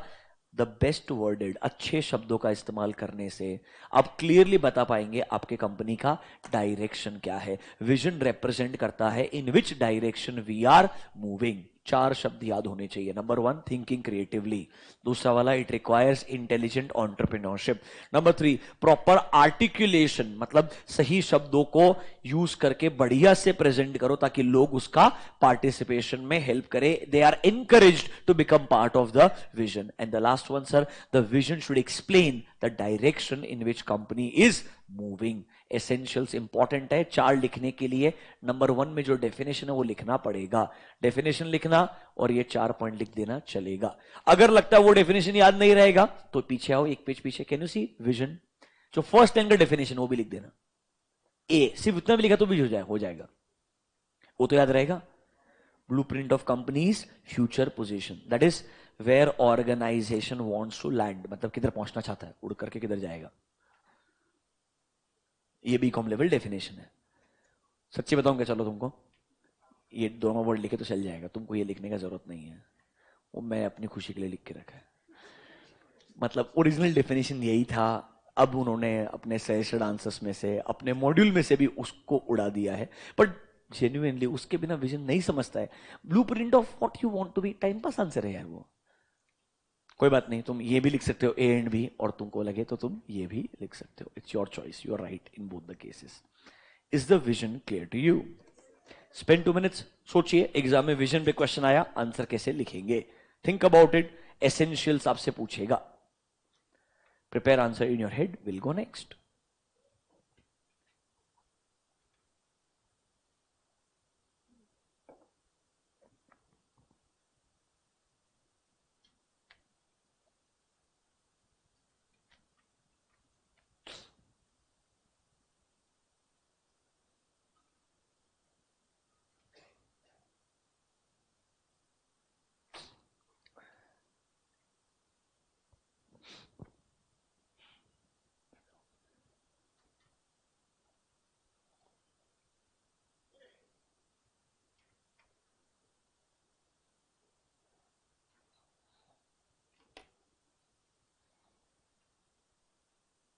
चलो तुमको क्वेश्चन दिखाता हूं एक बार।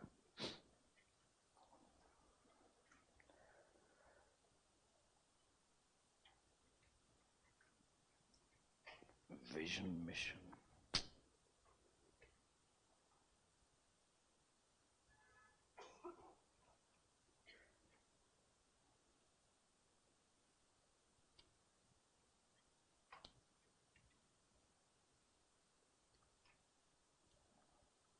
read this question, question number 16.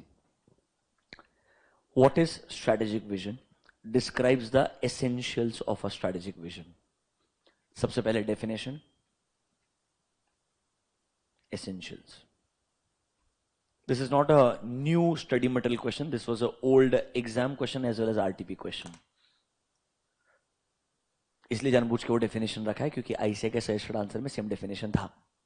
अब वाले मॉड्यूल में भले नहीं मिलेगा, मैं आपको दिखाऊंगा। वो जनरल आंसर जो लिखा है ना, उसने वो बोलता है ब्लूप्रिंट है, लिखा है उसने वो आंसर, ऐसा नहीं है, मैं डिसएग्री नहीं करता हूं, बट ये सजेस्टेड आंसर काफी टाइम तक था। तो गलती से अगर क्वेश्चन कंट्रोल से कंट्रोल भी हुआ, सजेस्टेड आंसर भी कंट्रोल भी हो जाएगा। तुम समझेगा मेरा बात, मैं जानता हूं उनको, इसीलिए मैंने रख दिया उस डेफिनेशन को। कोई बात नहीं, तुम आंसर पढ़ लो।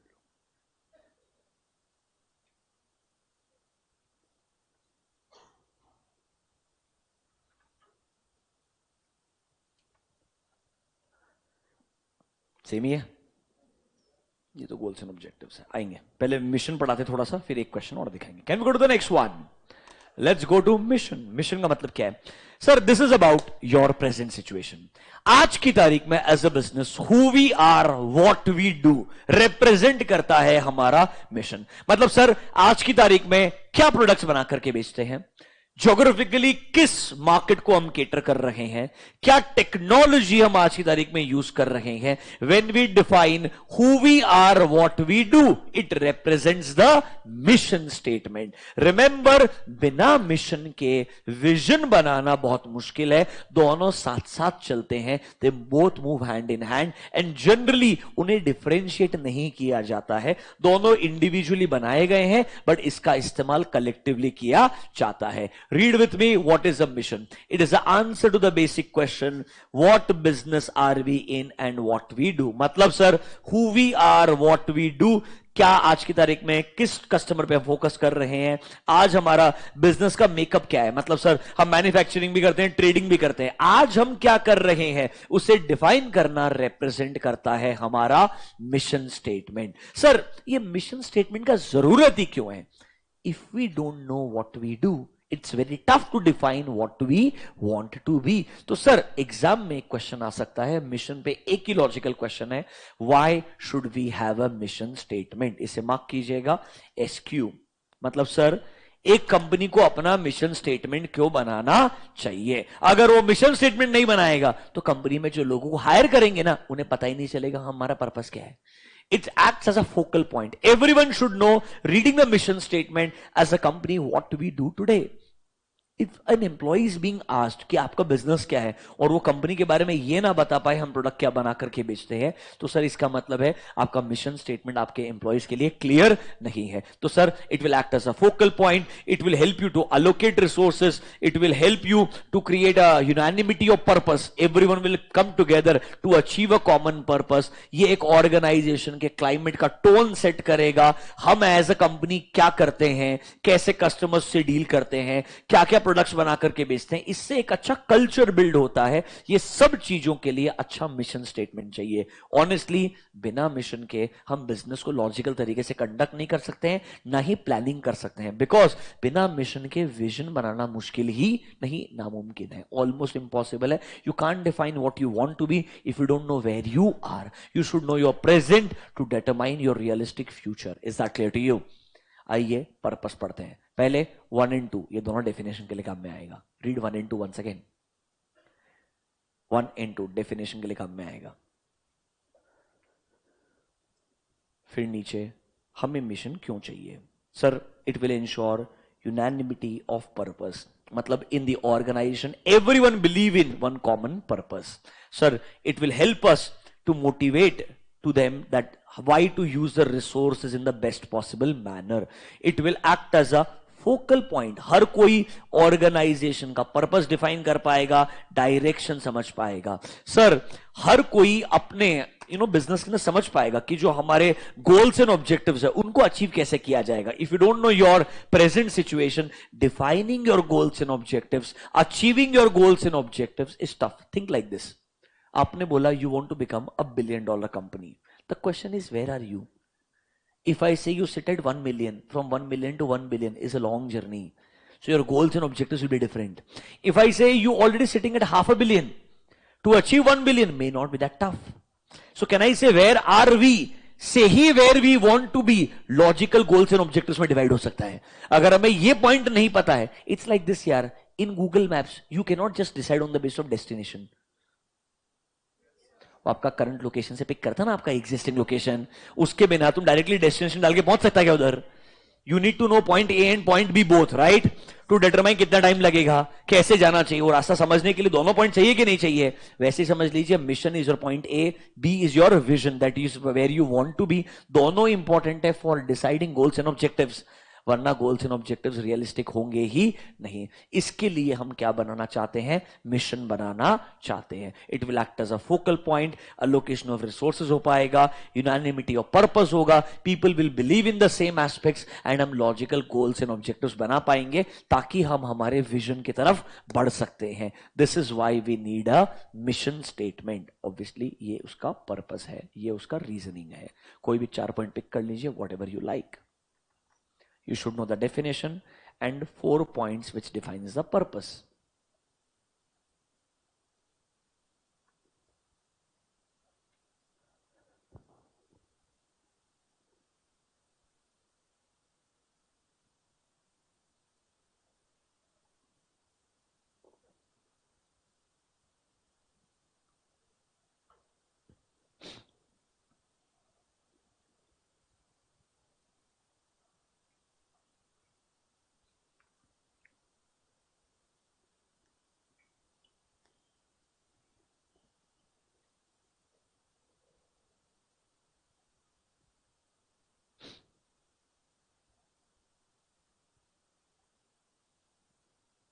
Is that clear to you?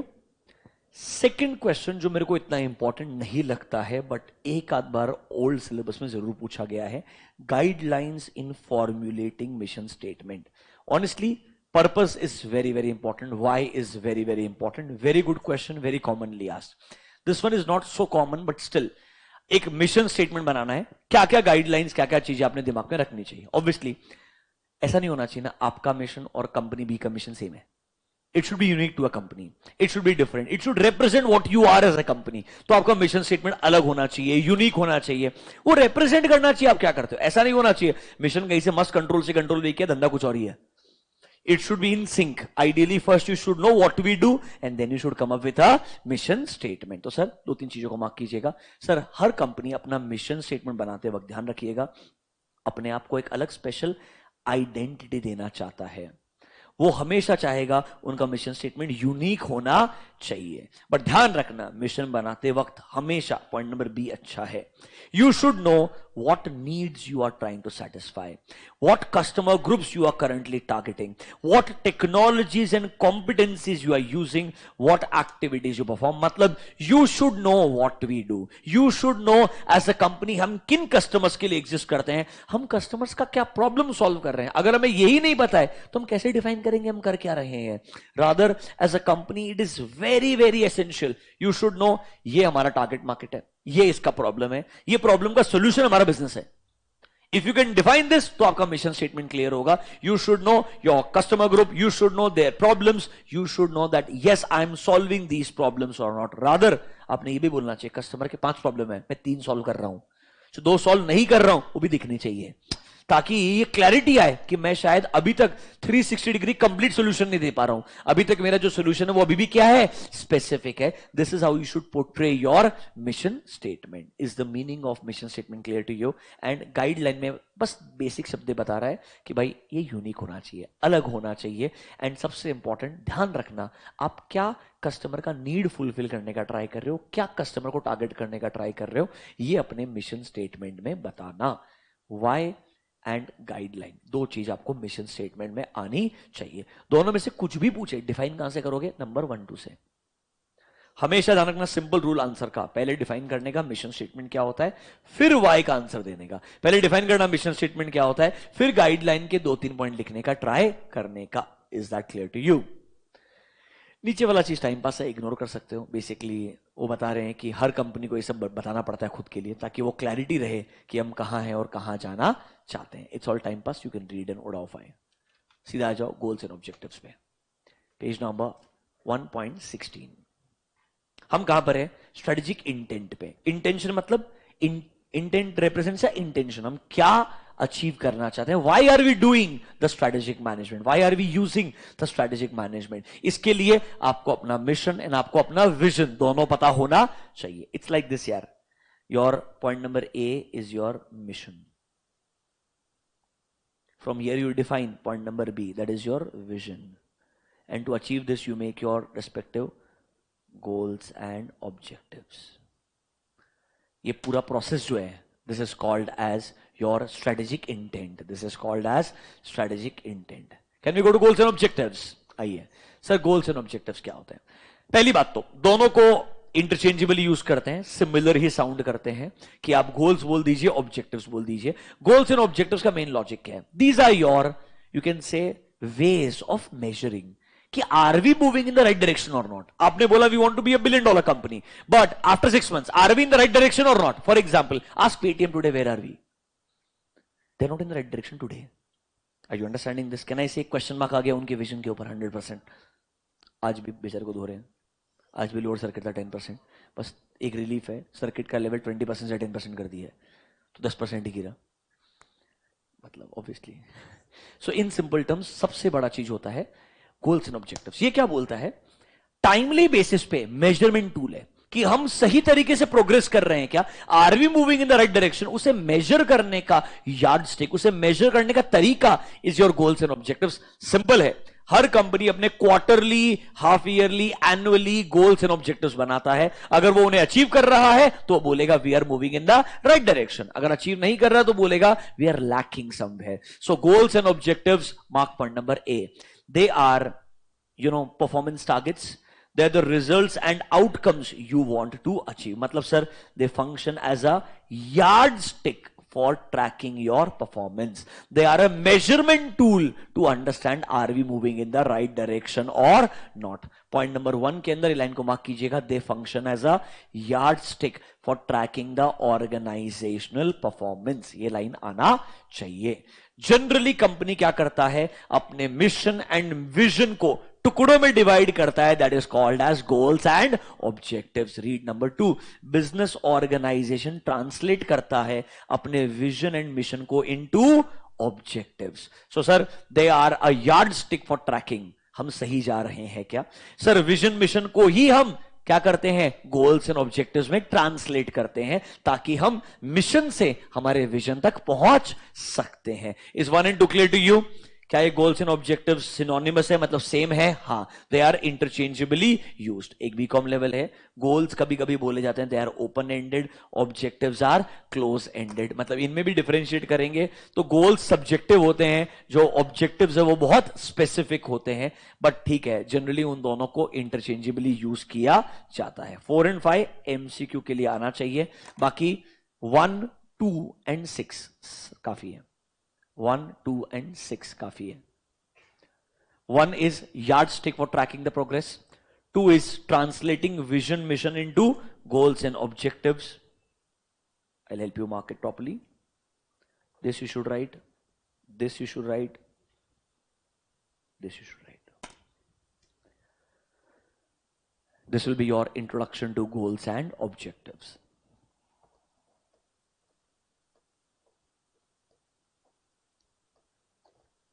SQ is specific question.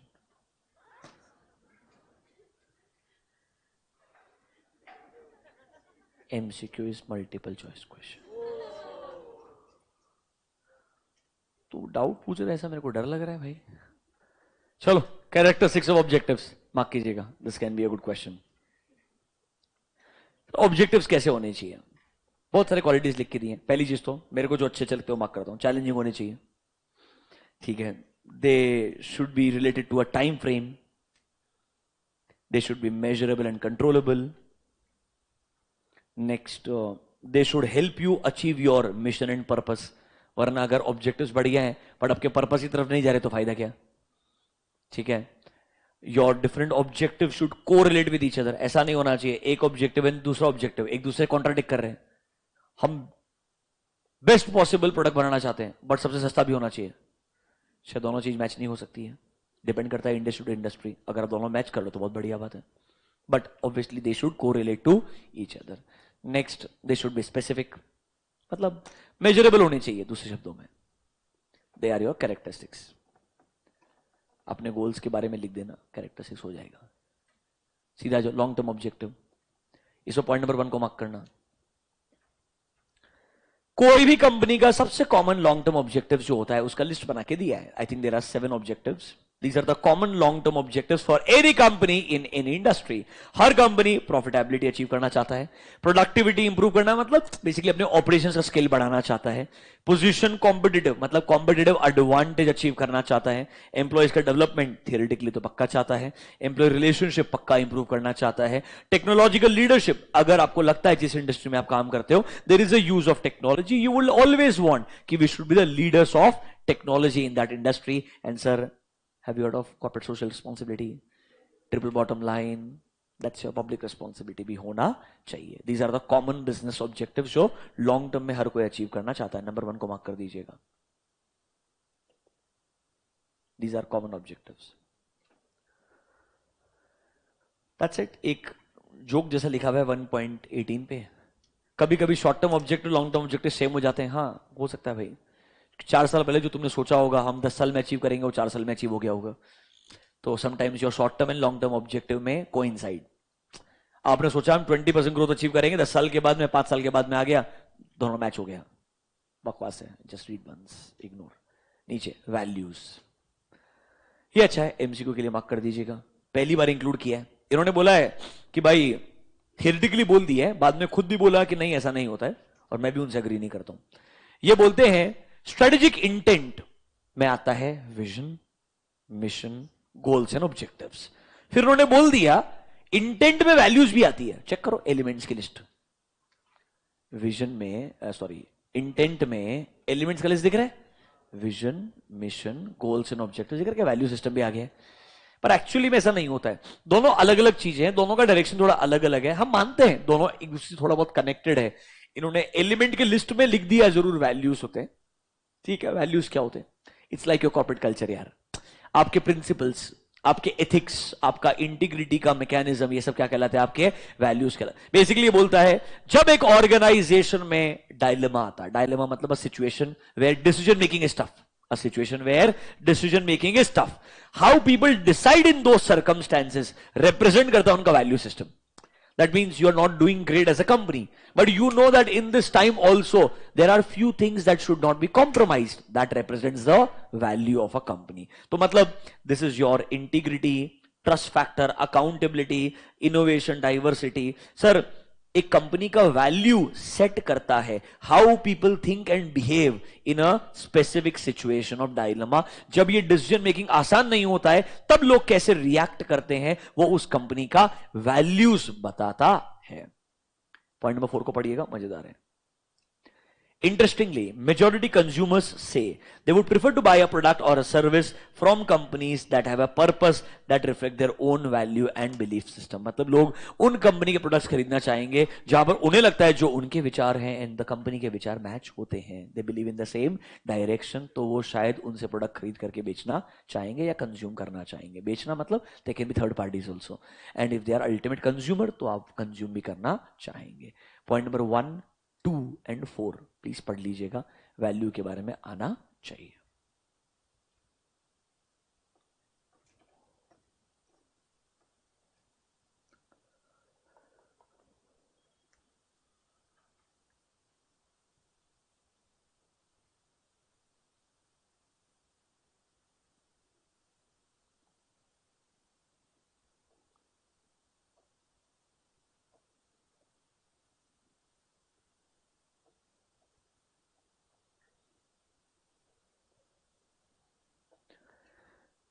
Point number 6 को मार्क कीजिएगा. There is a interconnection of intent, vision, mission, goals and values. Values remains the core or center of vision, mission, goals and putting them all into action. Basically वो बोलता है सारे आपके vision, mission, goals and objectives ultimately किसके direction में, किसके around move करते हैं? मिडिल में आपका वैल्यूज होता है, उसके अराउंड बाकी सब चीजें सर्वाइव करते हैं. Vision is followed by mission, because obviously mission के बेसिस पे बनेगा विजन, तब बनेंगे आपके गोल्स एंड ऑब्जेक्टिव्स, और आपके ऑब्वियसली गोल्स एंड ऑब्जेक्टिव बनने के बाद में स्ट्रेटेजी बना के क्या किया जाएगा? इंप्लीमेंट किया जाएगा. मतलब they all are interconnected, they all are connected to each other. नीचे देखो एक जोक लिखा है, I mean, एक सिचुएशन लिखा है, ICN है. Sandeep, HR manager thinks, that was the joke, that HR manager thinks intent is a bigger concept than values. Intent is a bigger concept than values. Is he right? तुम कैसे decide किया? अच्छा, नीचे answer लिखा है, not right sir. Values and intents are different concept. अच्छा, क्या different है जरा पढ़ो जरा. Intent is the purpose of doing business, values are the principles that guide decision making. तो कुछ नहीं, दोनों का डेफिनेशन दिया है. बाद में उसने बताया डिफरेंस नहीं पता, पर साथ साथ जाते हैं इतना पता है. You can not compare them, they both are, it's like difference between vision and mission. एक फ्यूचर एक प्रेजेंट, उसके अलावा कुछ आता है क्या डिफरेंस में? अरे दोनों साथ साथ में काम में आता है यार, तो डिफरेंशिएट कर ही क्यों रहे हो? Why are we doing this? क्यों ना उसको अच्छे से अप्लाई करना सीखें, rather than writing a BCom का difference between vision and mission 4 mark answer. वो ICA ने बंद कर दिया, नहीं पूछता आजकल. Be thankful. Is that clear to you? This process is not part of the syllabus. Obviously, you should ignore. I have written it clearly, not covered in your ICA module. Chapter 1 खत्म हो गया. इतना ही है. एक काम कीजिएगा, intent में आइएगा, जो बोलता हूं एक एक वर्ड को मार्क कर लीजिए. एलिमेंट्स ऑफ इंटेंट, विजन में 1 and 2, that is A and B. Under vision A and B, पढ़ भी लीजिए एक बार.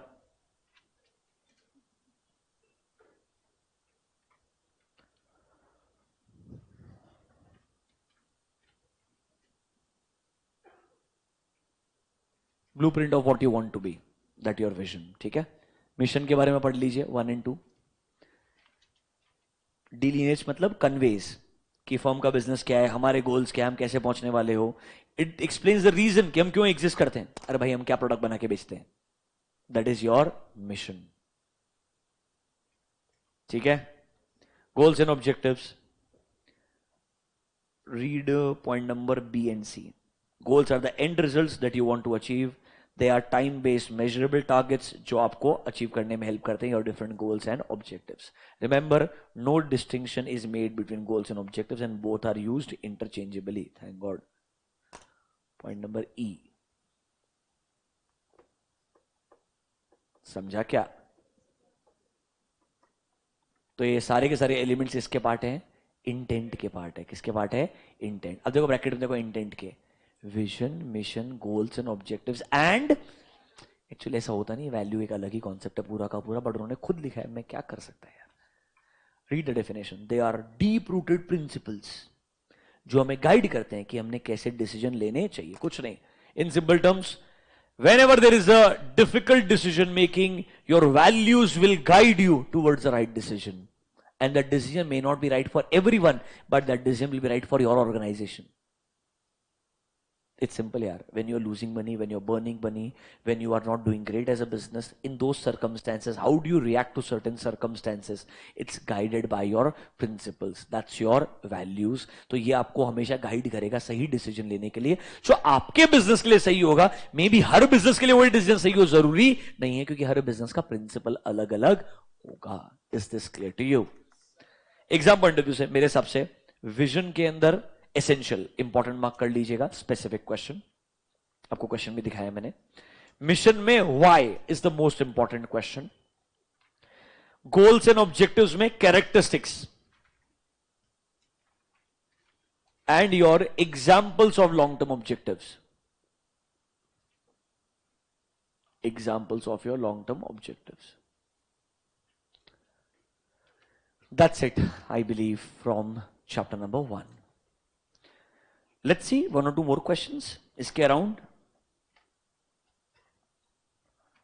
एक डिफिकल्ट वाला क्वेश्चन देखने का क्या, पहले एक इजी वाला देख लो।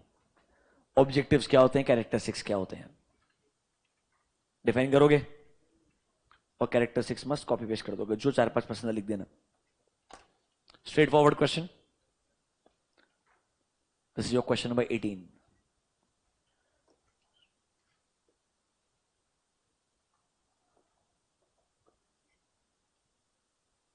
ठीक है, अगला वाला, इसके एक क्वेश्चन पीछे देखो।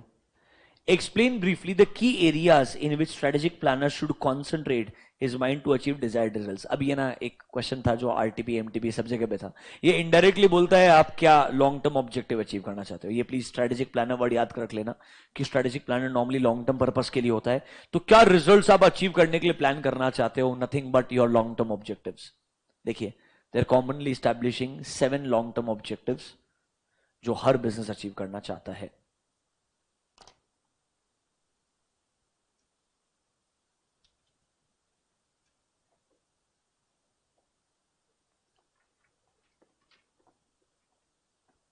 समझा क्या? अब एक थोड़ा परेशान करने वाला क्वेश्चन दिखाता हूं आपको मैं, ये सब टाइम पास है।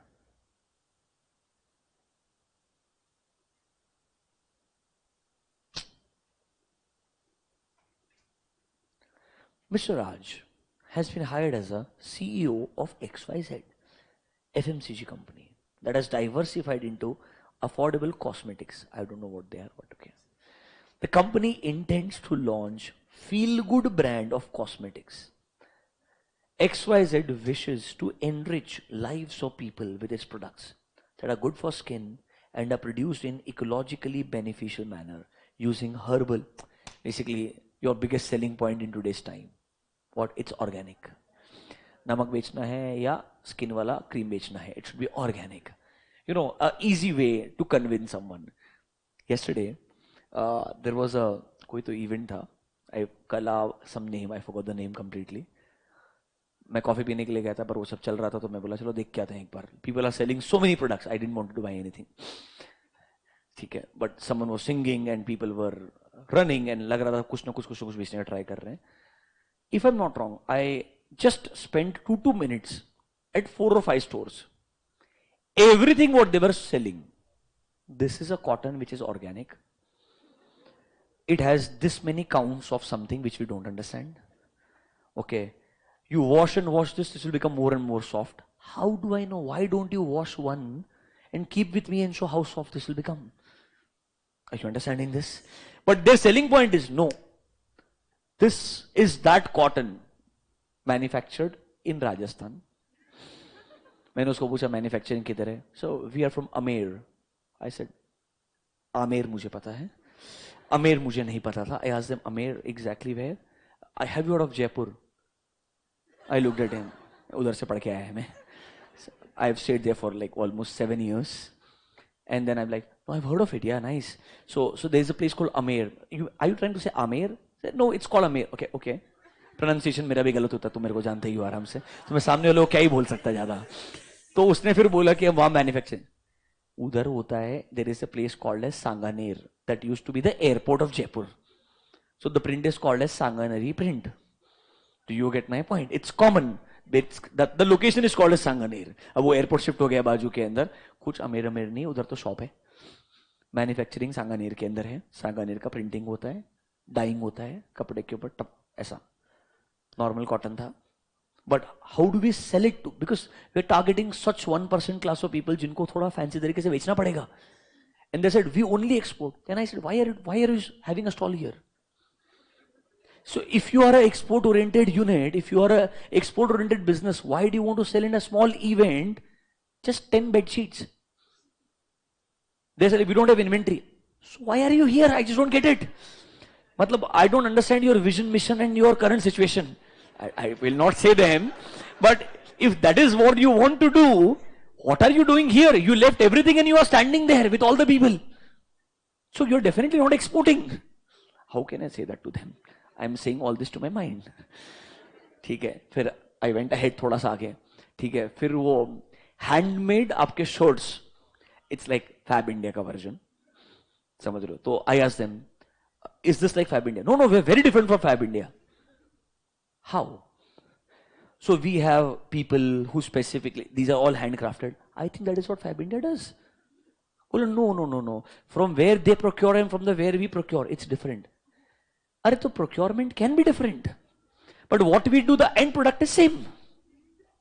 Are you understanding what I'm saying? Basically, in this world, we realized that अगर आपको 100 रुपए की चीज को 3000 में बेचना है, it requires a different skill. Are you understanding this? And you need to create a setup in such a manner because there people are there for that feel only. And वो feel के अंदर 100 रुपए का चीज 3000 में खरीद के जाएंगे. There's nothing wrong. It's an absolute good way of doing business. You understanding this?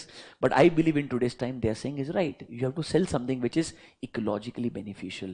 You have to prove it to them. This is sustainable. This is not impacting the environment. This is the best selling point in today's time. But I believe as a business, if you are really into it, then only use that. Because in today's time, the problem is customer will not go and check, are you actually making something sustainable or not? तो इस वजह से वो selling point बन गया है, but लोग actually वो प्रैक्टिसेस को फॉलो नहीं करते हैं. I believe that is where they lack. Doesn't matter. Exam में क्वेश्चन पूछा है, draft your vision and mission. I told you, खराब वाला चीज. देखो ऐसा है ना, तब भी सुनो मेरा बात. ड्राफ्टिंग गया हार्ड में, पहले विजन क्या है, मिशन क्या है, एक एक पॉइंट डिफाइन कर देना. मैं तुम्हें बता रहा हूं, है तो आईसीआई का ही आंसर. विजन मिशन डिफाइन कर सकते हैं वो लोग, पर पहले तो लॉजिकली डेफिनेशन देने का. देखो, फील गुड ब्रांड में हैव फॉलोइंग विजन मिशन. ठीक है भाई, विजन क्या बोलता है? It implies the blueprint of the company's future. दिखा है ना तुमको मैंने point number A. It describes where the organization wants to land. बोला ना तुमको मैंने कि उसका आंसर वहां से ए एंड बी से आना शुरू हो गया है अभी. वो मेरा वाला डेफिनेशन जो था पुराना हो गया है अभी, तो शायद ये डेफिनेशन आ जाए. Is that clear to you? Number B, mister Raj should aim at to position feel good cosmetics as India's beauty care company. It में हैव द विजन, ये यहां से विजन बता रहे हैं, India's largest beauty care company that improves looks, gives extraordinary feeling and brings happiness to people. Okay, तुम जो लिख सकते हो लिख लेना तुम्हारे हिसाब से. ये उसने लिख के दिया है अपने हिसाब से. मिशन क्या होता है? मिशन का डेफिनेशन लिख दिया, डिलीनिएट्स मतलब कन्वेज, कि हम एज अ बिजनेस हमारे गोल्स एंड ऑब्जेक्टिव्स को कैसे अचीव कर सकते हैं, हम आज की तारीख में क्यों एग्जिस्ट करते हैं. क्या ना इसे वो आपके इंटेंट के अंदर विजन का ए एंड बी, मिशन का A and B. Can I write the other definition of mission? Yes.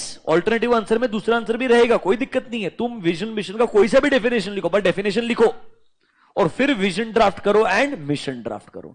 ये मिशन ड्राफ्टिंग किया उसने. Sir, to be in the business of cosmetics, to enhance. Copy paste के देखो question यहां से. Lives of people,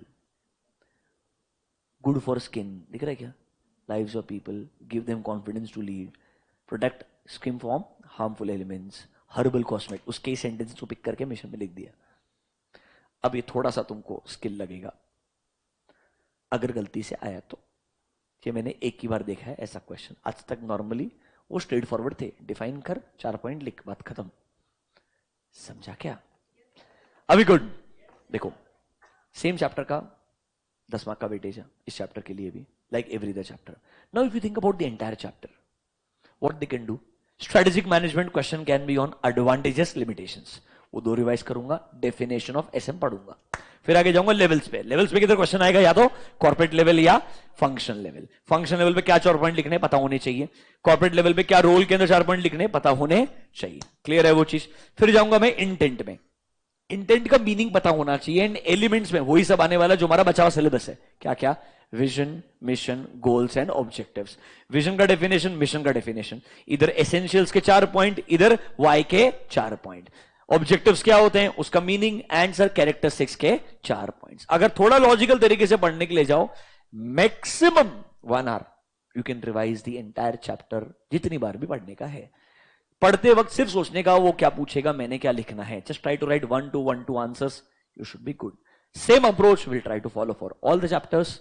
and मेरे हिसाब से हर चैप्टर में ऐसे इंपॉर्टेंट चीजों को डिस्कस करके खत्म करते जाएंगे. Majority chapters will need 2 lectures. एक आध चैप्टर के लिए 3rd लेक्चर भी लग सकता है.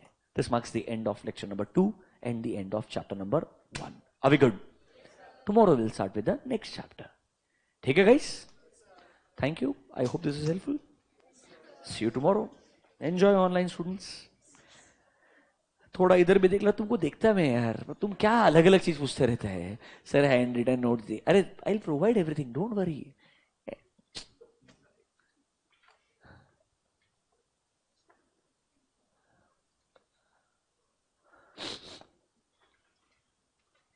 सर कोई भुवनेश्वर से है, क्या देखूं मैं? मैं मेरा काम कर रहा है, तुम सुनो, तुम्हारा फायदा होता, तुम्हारे को यही बोल सकता मैं। ठीक है,